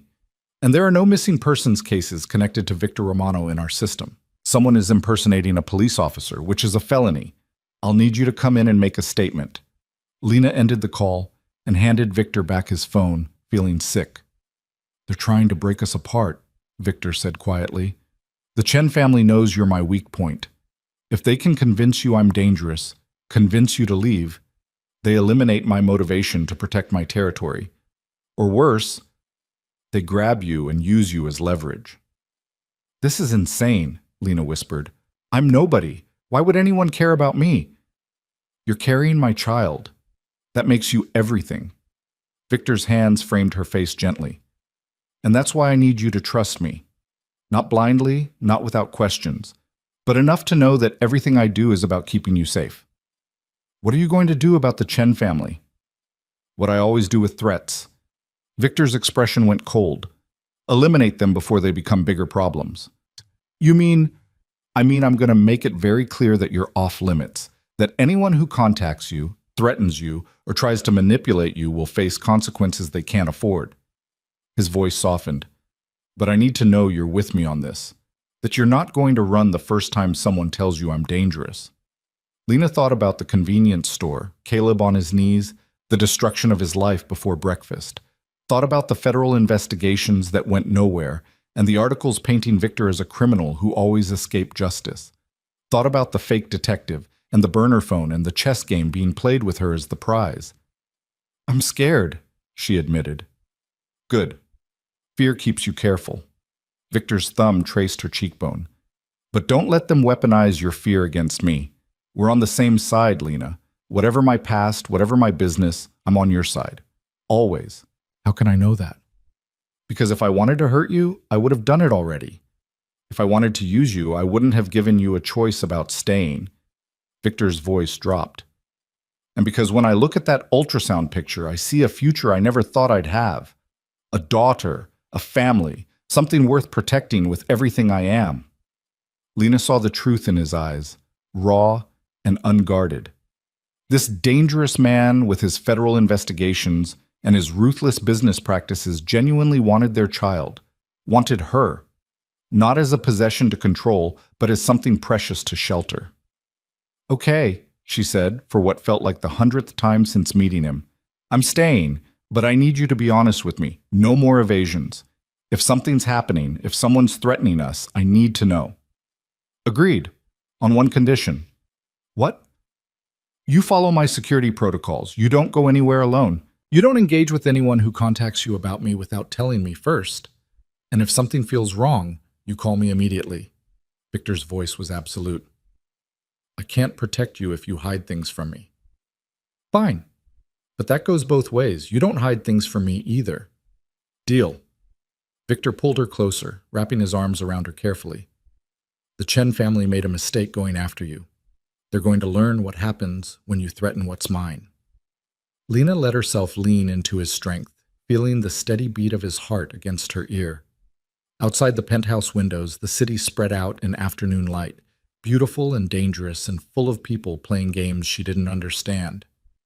But here, in Victor's arms, she felt something she hadn't felt in months. Protected, claimed, worth fighting for. Whatever happened next, whatever consequences came from the Chen family's threats or the fake detective's lies, Lena knew one thing with absolute certainty. Victor Romano would burn down the world before he let anyone hurt their daughter. And she was starting to understand that maybe, just maybe, that kind of ruthless protection was exactly what she needed. The phone in Victor's pocket buzzed. He checked it and his expression went hard. "What is it?" Lena asked. "Marcus Webb just tried to access the parking garage. My security stopped him." Victor's voice was ice. "He's demanding to see you, says he has information you need to hear." "What kind of information?" "Doesn't matter, he's not getting near you." Victor was already moving toward his office. "Stay here. Don't answer the door for anyone but me or Margaret." "Victor, I mean it, Lena. Lock the door behind me. Don't come out until I tell you it's safe." He disappeared into the elevator before she could argue. Lena stood alone in the vast penthouse and locked the door with shaking hands, then went to the window to look down at the street far below. 2 black SUVs pulled up to the building's entrance. Men in suits emerged, moving with military precision. Victor appeared moments later, his posture radiating controlled violence. Lena couldn't hear what was said, but she saw Marcus Webb, a heavy-set man with a cruel face, step forward from a third vehicle. Saw Victor's hand move in a gesture that brought his security closing in. Saw Webb's expression shift from confidence to fear. The confrontation lasted less than 3 minutes. Then Webb was being shoved into one of the SUVs and driven away, and Victor was returning to the building with his security forming a protective perimeter. When he returned to the penthouse, his knuckles were bruised and there was blood on his collar that Lena was certain wasn't his. "Is he dead?" she asked quietly. "No, but he understands the consequences of coming near you now."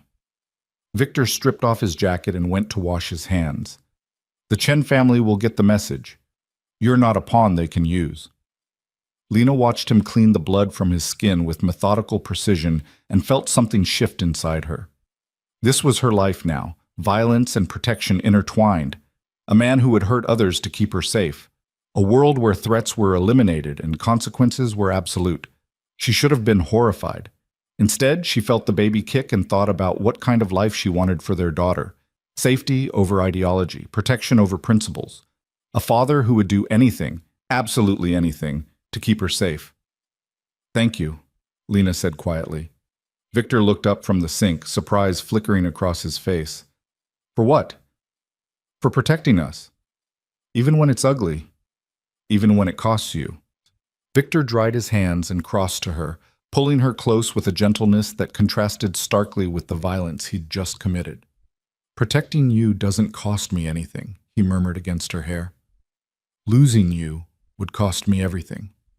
And standing there in his arms, feeling safe for the first time in months, Lena finally understood the bargain she'd made. She'd traded her old life for this one. Poverty for luxury, invisibility for protection, normal for dangerous.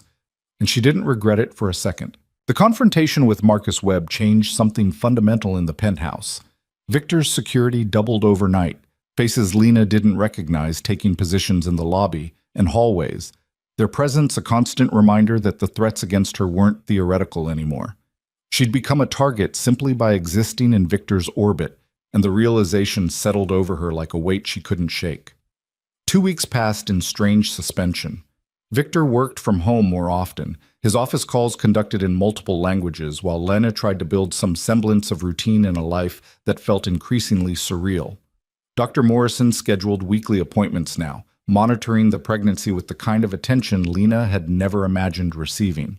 The baby, their daughter, confirmed and real, grew stronger each day, her kicks becoming more insistent as if she sensed the tension surrounding her arrival. Margaret visited daily, bringing groceries and prenatal supplies, and occasionally just sitting with Lena to talk about normal things like books and movies and whether the nursery should be painted soft yellow or mint green. The kindness felt genuine, but Lena couldn't shake the awareness that Margaret worked for Victor first and befriended her second. It was Margaret who brought the news on a gray afternoon when rain streaked the penthouse windows, and Lena felt more restless than usual. There's been a development with the Chen family situation, Margaret said carefully, setting down her usual delivery of organic produce and specialized teas. Victor asked me to brief you since he's tied up in meetings. Lena's hand went automatically to her stomach. What kind of development? The federal prosecutor's office announced indictments this morning. 8 members of the Chen organization, including the head of the family, charged with racketeering, money laundering, and conspiracy to commit murder. Margaret's expression remained neutral. It's all over the news. The FBI executed raids simultaneously across 4 states. Lena felt cold creep down her spine. Victor did this. The federal government did this. Victor simply provided information that helped their existing investigation reach critical mass. Margaret poured tea with steady hands. The Chen family made the mistake of threatening you. Victor made sure they couldn't threaten anyone again. Information, Lena repeated. What kind of information? The kind that comes from having resources and connections the Chen family underestimated. Margaret met her eyes. Victor's been collecting evidence on their operations for years. Insurance, he called it. When they went after you, he gave everything to the FBI. Financial records, shipping manifests, communications. Enough to build an airtight case. So he didn't have them killed or, no, he destroyed them legally, which is often more permanent than violence. Margaret's smile was thin. The Chen family will spend the next decade fighting federal charges. Their assets are frozen, their operations dismantled. They're finished as a threat. Lena should have felt relief. Instead, she felt the weight of understanding what Victor was capable of when properly motivated. He'd kept evidence on criminal competitors for years, waiting for the right moment to deploy it. Had probably done the same with other rivals, building arsenals of information to use as weapons when needed. How many other families does he have information on? Lena asked quietly. Margaret hesitated. That's a question for Victor. But I know Victor is always 3 steps ahead of his competitors, and I know that threatening you was the worst mistake the Chen family ever made. Margaret stood, smoothing her skirt. He'll be home by 6. He wanted me to tell you he's bringing dinner from that Italian place you mentioned liking. After Margaret left, Lena stood at the windows watching rain blur the city into abstract shapes. She'd been in the penthouse for 2 weeks now, and the initial shock had faded into something more complicated. Gratitude for the safety and comfort, yes, but also a growing awareness of the price that safety demanded. Victor had destroyed Caleb's life for humiliating her, had physically confronted Marcus Webb for threatening her, had dismantled an entire criminal organization for daring to make her a target. The pattern was clear. Anyone who hurt Lena paid a price calibrated to their offense. It should have frightened her.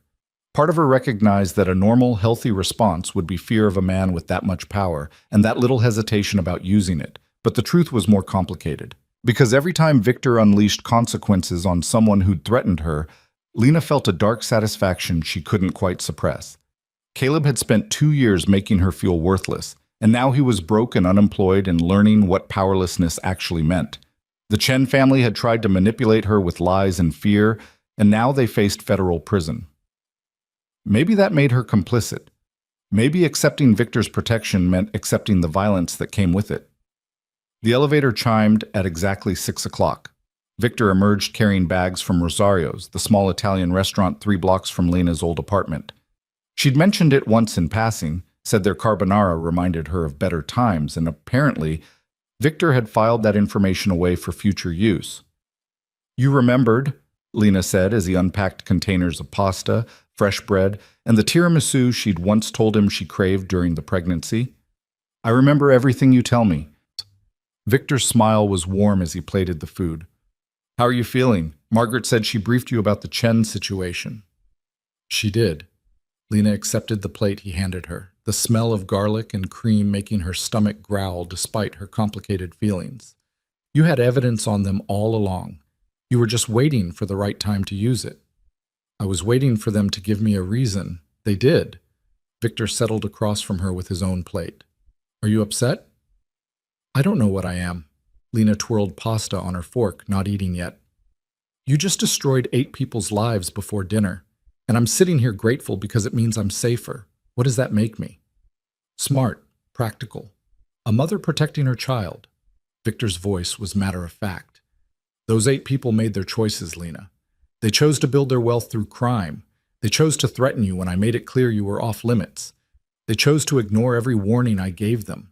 I just made sure their choices had appropriate consequences." "You're not the law, Victor." "No, but I understand how the law works and how to make it serve justice when the system moves too slowly." He finally started eating, his movements relaxed despite the weight of their conversation. The FBI had been investigating the Chen family for 3 years with limited success. I gave them everything they needed to actually prosecute. Those people are going to prison because they're guilty, not because I manufactured evidence. But you had the evidence all along. You could have given it to the FBI years ago. I could have, but then I'd lose the leverage that evidence provided. In my world, information is currency. You don't spend it unless you're getting something valuable in return. Victor met her eyes. "Your safety is valuable enough to spend anything I have, including leverage I've been cultivating for half a decade." Lena forced herself to eat, tasting the rich carbonara without really appreciating it. "What happens when you run out of leverage? When the next threat comes and you've already spent all your ammunition?" "I acquire new ammunition. I'm always collecting information, always building advantages." Victor's smile was sharp. "The difference is now I have motivation beyond business survival. I have you and our daughter to protect. That makes me significantly more dangerous to anyone foolish enough to threaten what's mine." The possessive still sent warmth through Lena despite everything. She was his. Their daughter was his. And he would burn the world to keep them safe. "Caleb called me today," Lena said quietly. Victor's fork stopped halfway to his mouth. "What?" "He used a different number, said he needed to talk to me, that what you did to him was illegal and he's gathering evidence to press charges." Lena watched Victor's expression go cold. "He said his family's lawyers are building a case for harassment and tortious interference and defamation." "What did you tell him?" "Nothing. I hung up and blocked the number." Lena set down her fork. "But he's not going to stop, is he? He's going to keep trying to get to me, to hurt you through me. He's desperate. I destroyed his cushy life and he wants revenge." Victor pulled out his phone, typing rapidly. "But he's also an idiot. Calling you directly after I warned him to stay away was a mistake. A big one." "What are you going to do?" "End this. Permanently." Victor's voice was ice. "I was willing to let Caleb live with the consequences of his unemployment and family shame. But if he's going to harass you, use you to try to hurt me, then he's crossed a line he can't uncross. Lena felt her pulse quicken. What does permanently mean? Victor looked up from his phone, his expression softening slightly. It means I'm going to make absolutely certain he never contacts you again. Not through lawyers, not through third parties, not through anonymous calls. He'll understand that even thinking your name has consequences he can't afford. You're going to hurt him. I'm going to scare him badly enough that hurting him won't be necessary. Victor stood, coming around the table to crouch beside Lena's chair. I know this is hard. I know you're not used to this kind of power being wielded on your behalf. But Caleb had his chance to walk away. He chose to escalate. That's on him. When does it end? Lena asked, hating the tremor in her voice. The threats and the retaliation and the constant fear that someone's going to use me against you? When everyone understands that using you against me is the last mistake they'll ever make. Victor's hand covered hers. I won't lie to you, Lena. This is my world. It's brutal and unforgiving, and there are always people looking for weaknesses to exploit. But you're not a weakness. You're what I'm protecting. And once enough people understand that, the threats will slow down. Once enough people get hurt, you mean? Once enough people face consequences for their actions, yes. Victor stood, heading for his office. Eat. The baby needs nutrition. I need to make some calls. He disappeared before Lena could respond, leaving her alone with rapidly cooling pasta and thoughts that circled like vultures. She managed a few more bites before giving up, wrapping the leftovers and storing them in the refrigerator that still felt too large, too full, too much like abundance she hadn't earned. The tiramisu sat untouched. She'd lost her appetite for sweetness. Through the office door, she could hear Victor's voice, low and controlled, speaking in English now, making arrangements, orchestrating consequences, protecting her in the only way he knew how. Lena went to the nursery, the guest room Victor had said she could convert however she wanted. Margaret had brought paint samples and fabric swatches, catalogs of cribs and changing tables, and all the equipment a baby apparently required. The room was still empty except for the samples, waiting for Lena to make decisions that felt too permanent. She sat on the floor, harder than it used to be with her expanding belly, and spread out the paint samples. Soft yellow, mint green, pale lavender. Colors that promised innocence and safety and futures uncomplicated by federal investigations and criminal rivals. Her phone buzzed. Unknown number, different from Caleb's. Lena's instinct was to ignore it, but something made her answer. Ms. Brooks, this is James Hart, Caleb's father. The voice was older, cultured, edged with barely controlled fury. I think we need to talk about what's happening to my family. Lena's mouth went dry. I don't think that's appropriate. Appropriate? James Hart's laugh was bitter. My son has been systematically destroyed by a criminal you've decided to shack up with.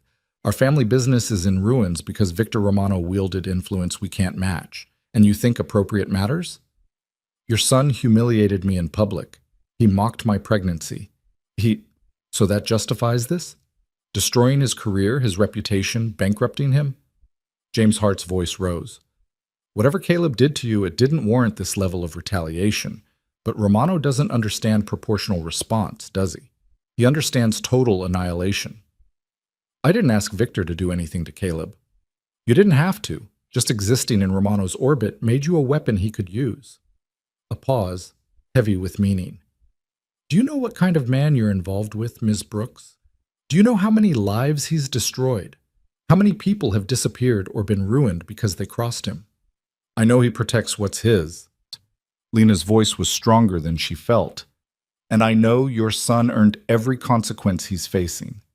My son is 28 years old. He made mistakes, said cruel things, acted like a privileged ass. But he didn't deserve to have his entire life dismantled. James Hart's voice dropped. I'm calling to ask you, beg you, if necessary, to convince Romano to back off. We'll drop any legal action. Caleb will never contact you again. We'll sign whatever agreements you want. Just make him stop. Lena heard the desperation underneath the anger and felt an unexpected stab of sympathy. James Hart was a father watching his son suffer, trying to protect him the only way he knew how. But then she remembered Caleb's voice in that convenience store, mocking her body, her poverty, her collapse after their breakup.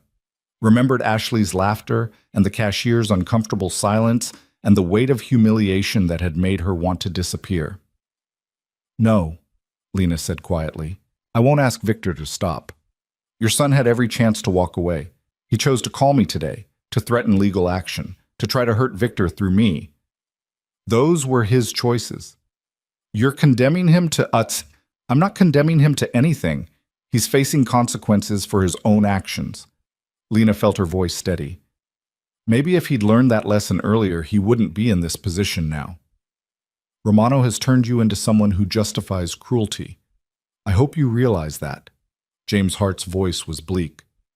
"I hope when you were raising that child, you remember the part you played in destroying other people's families." The line went dead. Lena sat staring at her phone, James Hart's words echoing in her mind.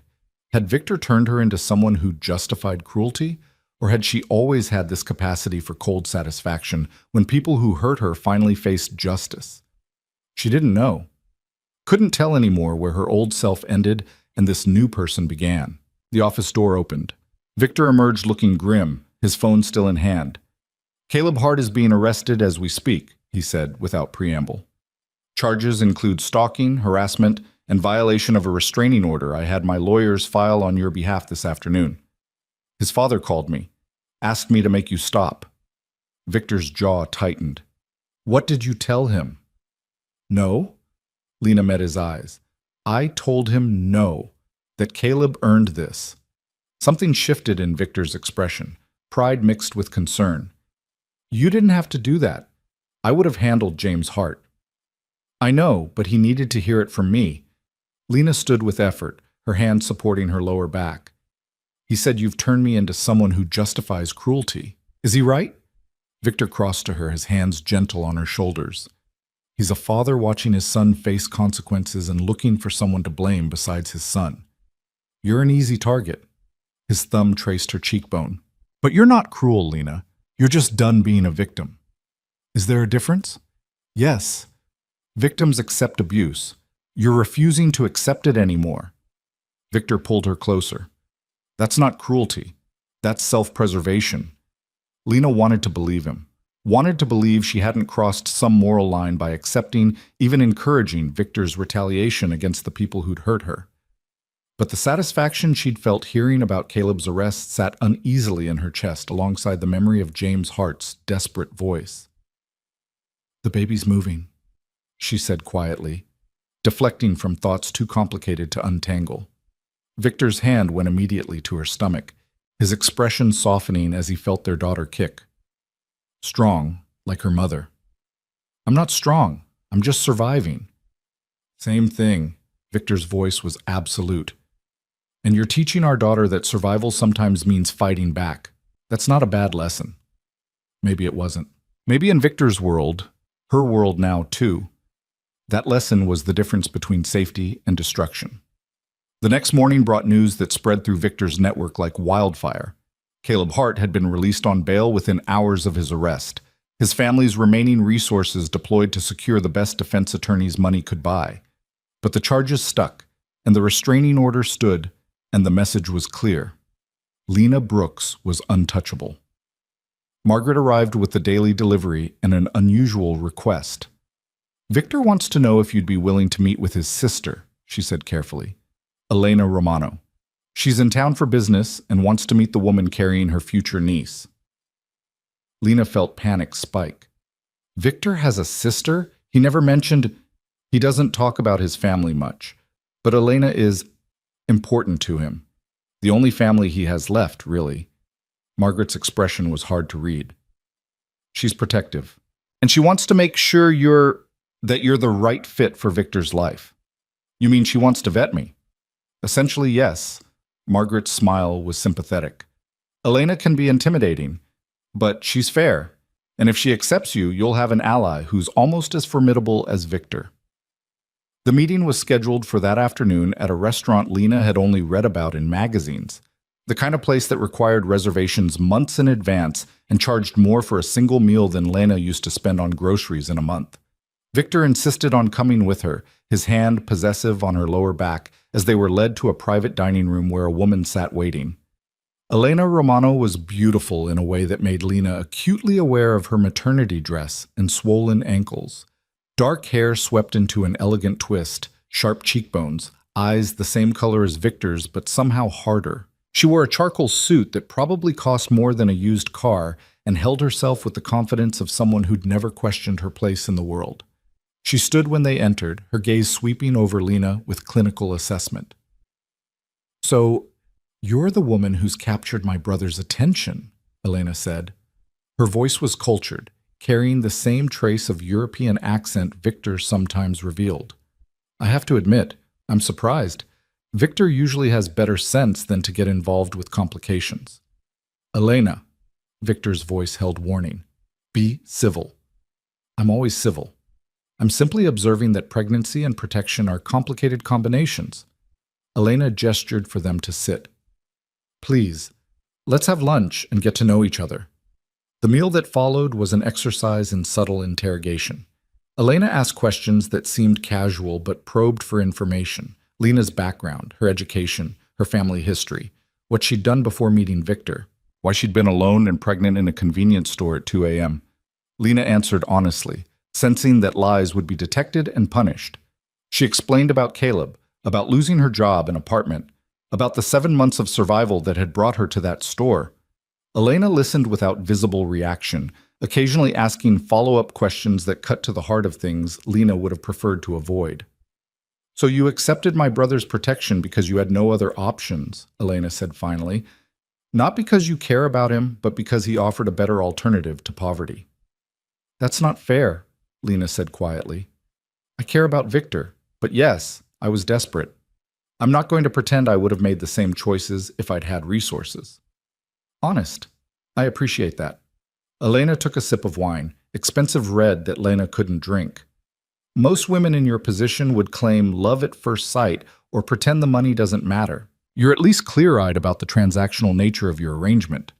"It's not transactional," Victor cut in, his voice hard. "Lena is carrying my child. That makes our relationship about more than resources or convenience." "Does it?"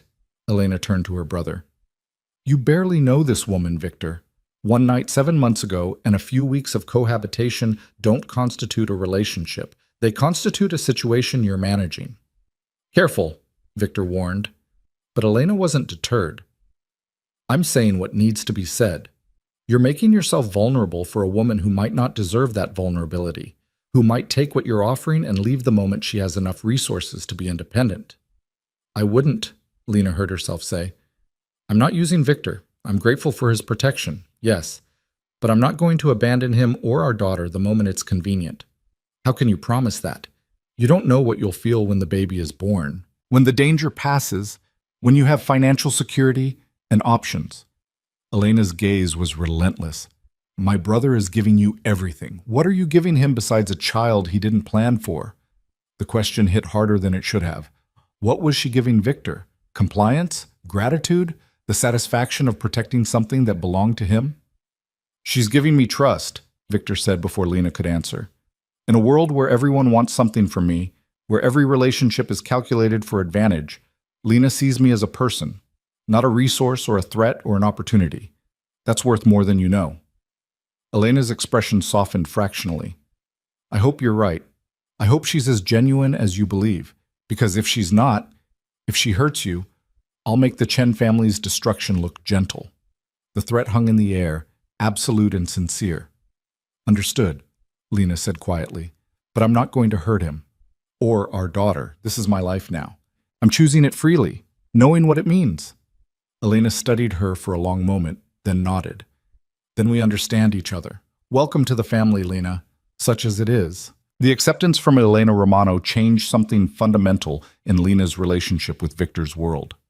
Over the following weeks, she found herself drawn deeper into a life she'd never imagined. Dinners with business associates whose polite conversation barely masked the ruthless calculations underneath.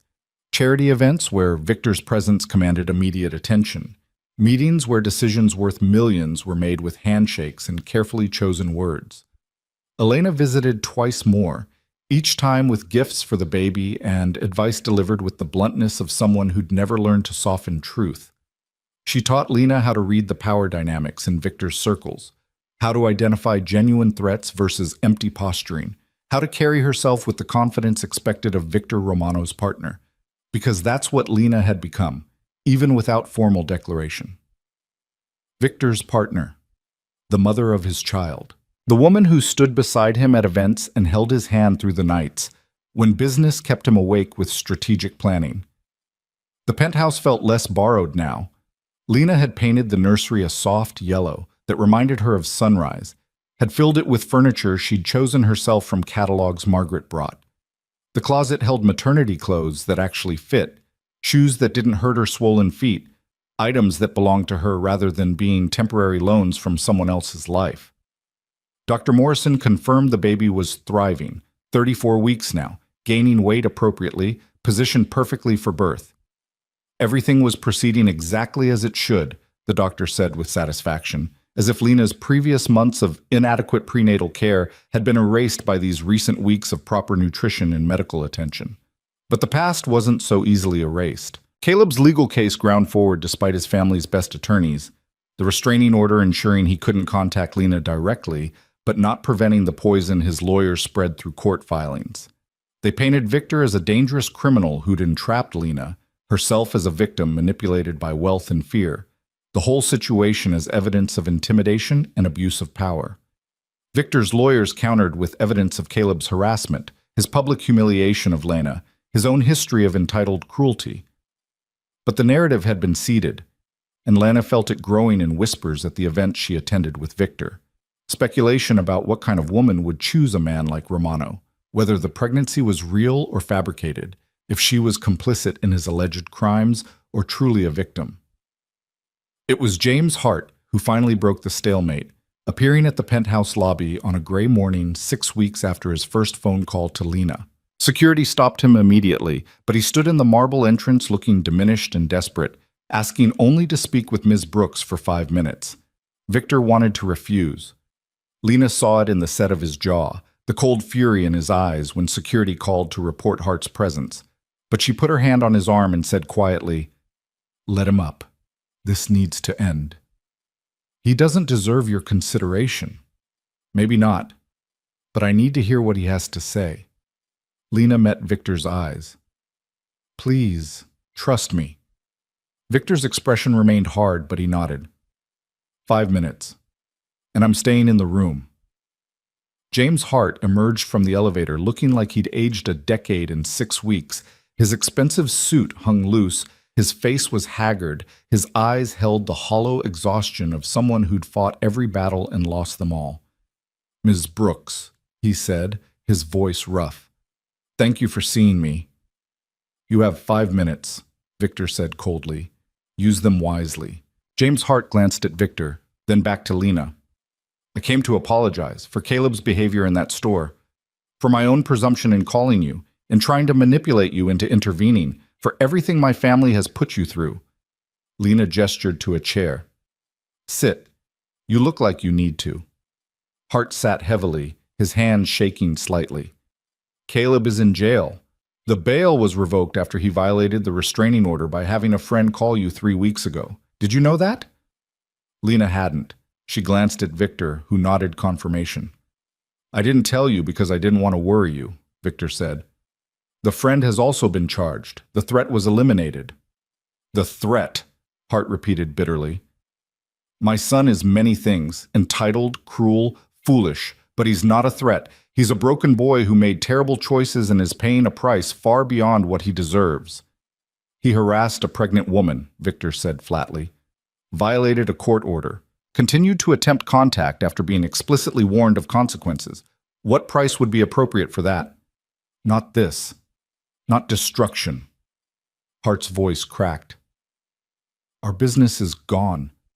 My wife has filed for divorce because she can't bear watching what's happening to Caleb. My daughter won't speak to me because she blames me for not protecting her brother. And Caleb—" He stopped, composing himself with visible effort. "Caleb attempted suicide 2 days ago in his cell. He survived, but barely." The words hit Lena like a physical blow. She'd known Caleb was in jail, had felt a dark satisfaction at his arrest. But this was beyond punishment into genuine destruction. I'm sorry, she whispered. Are you? Hart's eyes met hers, and Lena saw real question there, not accusation. Because I can't tell anymore if you wanted justice or revenge, if you're satisfied with what's happened or horrified by it. Lena didn't know how to answer. The truth was complicated, layered with emotions she couldn't fully untangle. Satisfaction at Caleb facing consequences. Horror at the scope of his suffering. Relief that he couldn't hurt her anymore. Guilt that her protection had cost him everything, including nearly his life. I wanted him to stop hurting me, she said finally. I didn't want him destroyed. I didn't want him to try to kill himself. But you accepted Romano's protection knowing what it would mean, knowing the kind of man he is, the kind of power he wields. Hart's voice was weary rather than angry.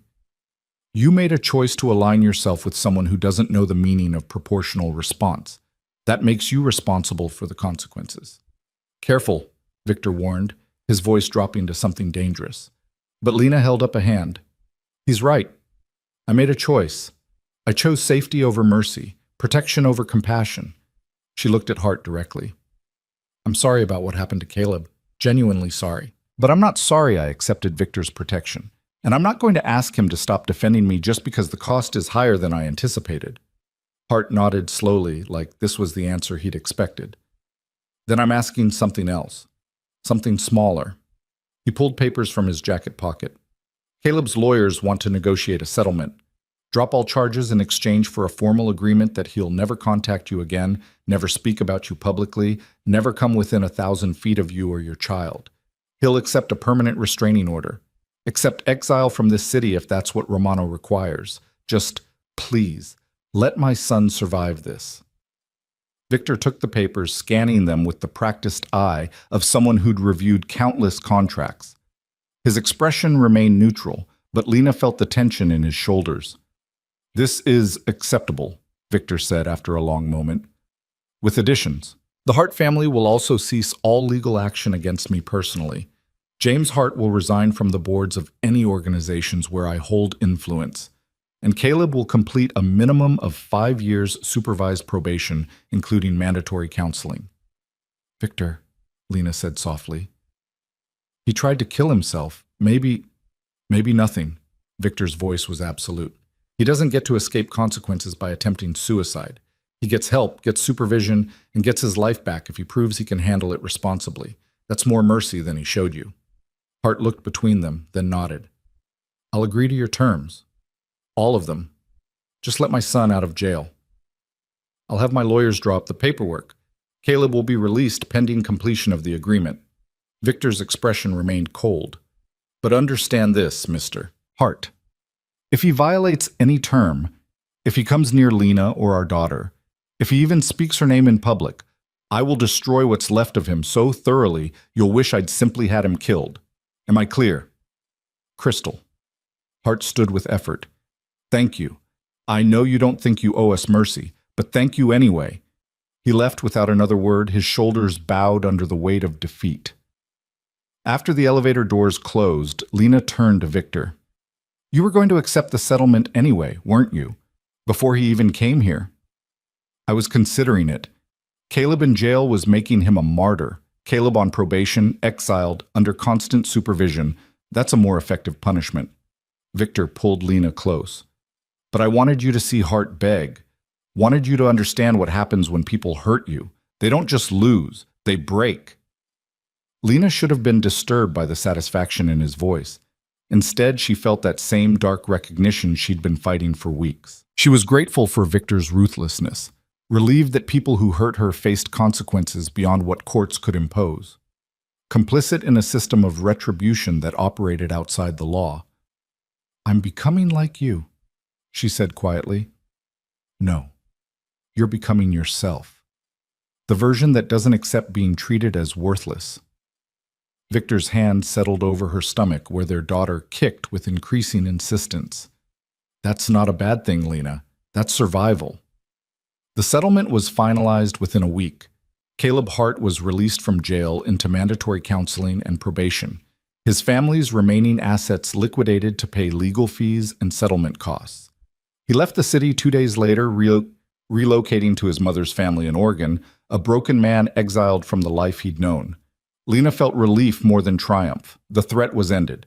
Caleb couldn't hurt her anymore. Their daughter would be born into a world where her mother's past humiliation had been answered with such overwhelming force that no one would dare repeat it. But the victory felt hollow somehow, purchased with suffering that exceeded the original crime. Elena noticed during her next visit, studying Lena with sharp eyes over tea in the penthouse living room. "You're feeling guilty," Elena said bluntly, "about the Hart boy. He tried to kill himself because of what we did to him. Because of what he did to himself. His choices, his consequences." Elena's voice was matter-of-fact. "You didn't humiliate him in public. You didn't violate a restraining order. You didn't force him into a cell where he decided death was preferable to living with what he'd become. He did all of that himself.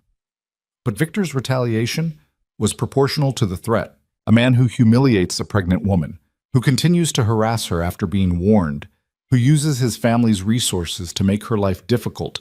That man needs to understand he can't act with impunity." Elena leaned forward. "My brother gave him multiple chances to walk away. Hart chose escalation every time. What happened to him was justice, not cruelty." "It feels like cruelty. Because you're not used to wielding power.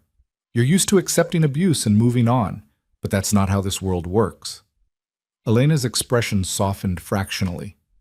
"You're going to be a mother soon, and that child will need a mother who understands that protecting her sometimes means being ruthless with people who threaten her.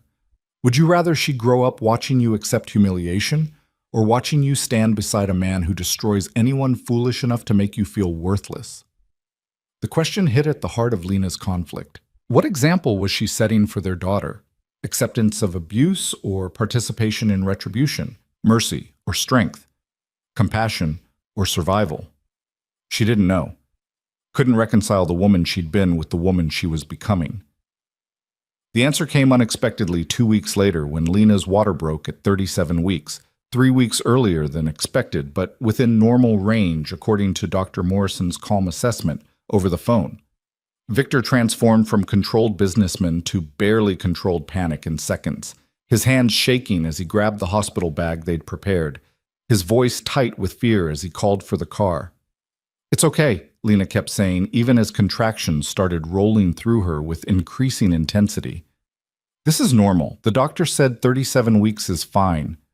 "Nothing about this is fine. You're in pain. Our daughter is coming early. Fine is not the word I'd use." Victor helped her into the elevator, his arm around her waist, his face pale. The drive to the hospital passed in a blur of contractions and Victor's tense silence, his hand crushing hers in the back seat while his security cleared traffic ahead of them. They arrived at City General to find Dr. Morrison already there, a private suite prepared, everything arranged with the efficiency money and influence could provide. Labor was long and brutal, and nothing like the peaceful birth scenarios Lena had read about. 15 hours of increasing pain, of exhaustion that made her question whether she could continue. Of Victor beside her the entire time, looking more terrified than she'd ever seen him.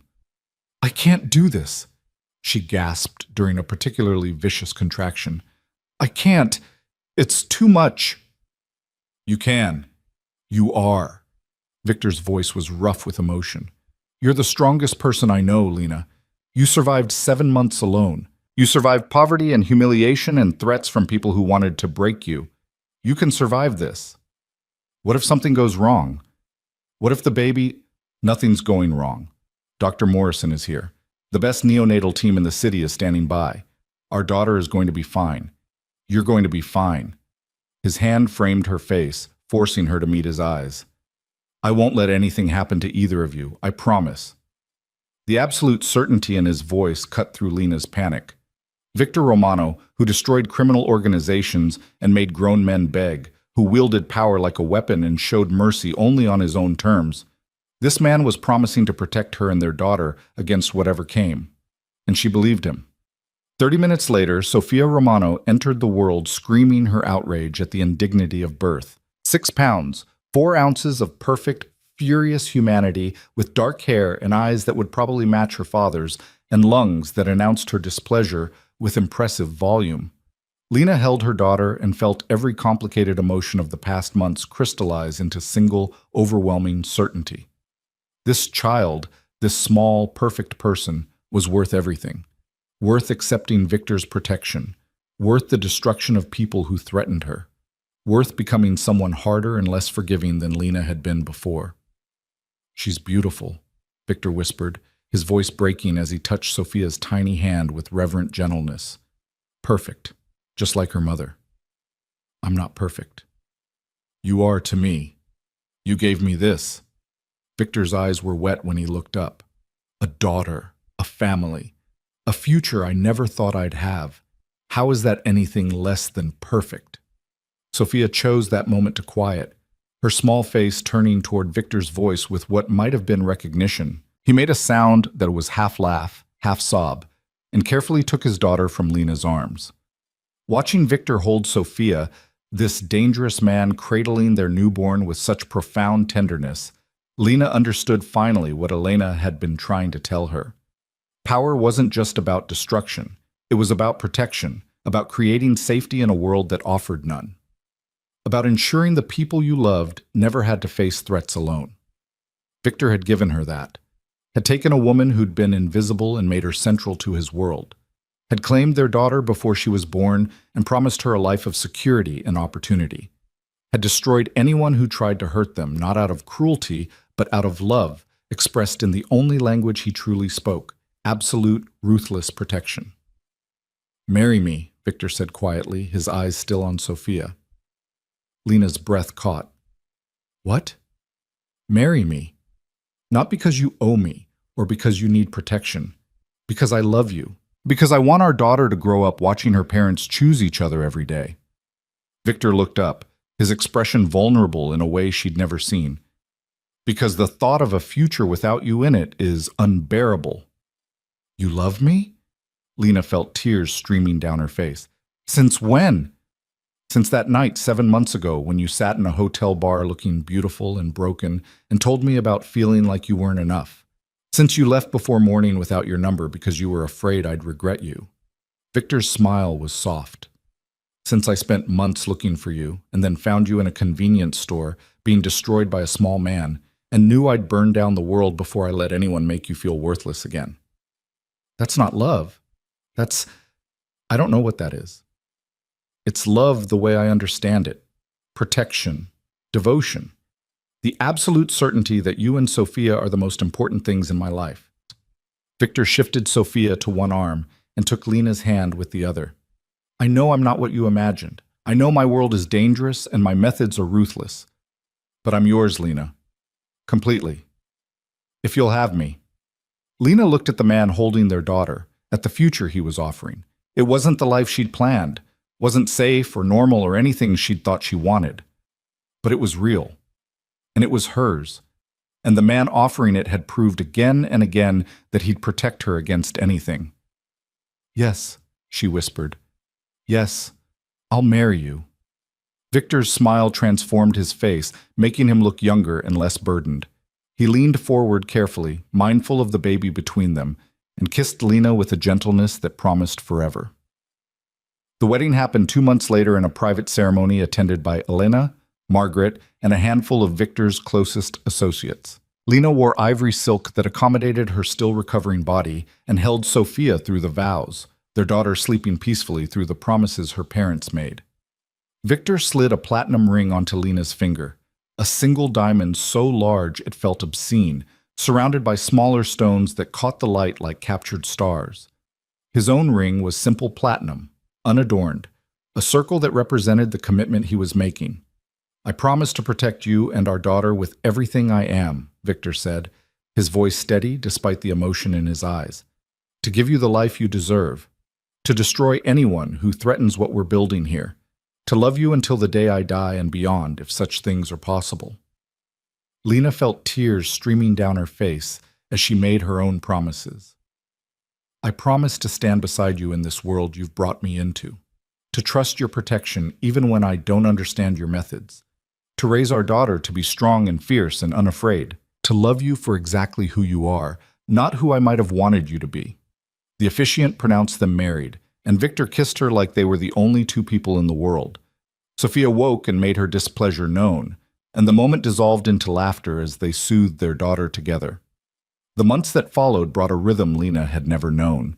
Days spent caring for Sophia, who grew from a tiny newborn into a baby with Victor's eyes and Lena's smile. Nights in Victor's arms, learning his body the way she'd learned his mind, slowly, carefully, with growing trust and deepening love.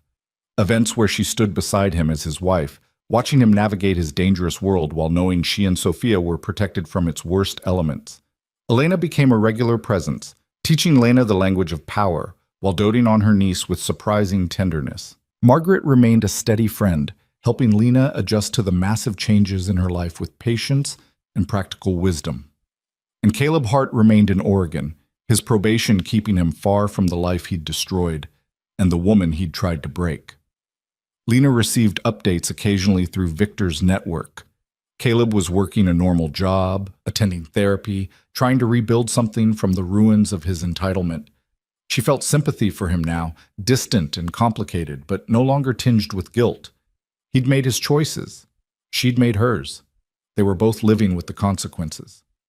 6 months after Sophia's birth, Lena stood in the penthouse nursery watching Victor rock their daughter to sleep, his deep voice soft as he sang a lullaby in the language of his childhood. Sophia's eyes drifted closed, her small hand clutching her father's finger with absolute trust. This was her life now. A dangerous man who sang lullabies, a daughter who would grow up protected by power most people couldn't imagine. A world where threats were eliminated and love was expressed through ruthless devotion. It wasn't what Lena had imagined when she'd stood in that convenience store 7 months pregnant and drowning in humiliation. Wasn't the fairy tale ending she'd once believed in. But it was real. And it was hers. And watching Victor kiss Sophia's forehead with infinite gentleness before placing her in her crib, Lena knew with absolute certainty that she'd made the right choice. Some women were saved by princes in shining armor. Lena had been saved by a man in a $1,000 suit who understood that sometimes love meant destroying the people who tried to hurt what you cherished. And as Victor pulled her close in the doorway, their daughter sleeping peacefully behind them, Lena whispered against his chest the truth she'd finally accepted. I love you. Not despite who you are, but because of it. Victor's arms tightened around her. I know, and I'll spend the rest of my life making sure you never regret choosing me. Outside the windows, the city spread out in lights and darkness, the same view Lena had first seen when Victor brought her to this penthouse. Then, she'd been a woman with nothing, carrying a secret and surviving on hope alone. Now she was Lena Romano, wife, mother, the center of a powerful man's world.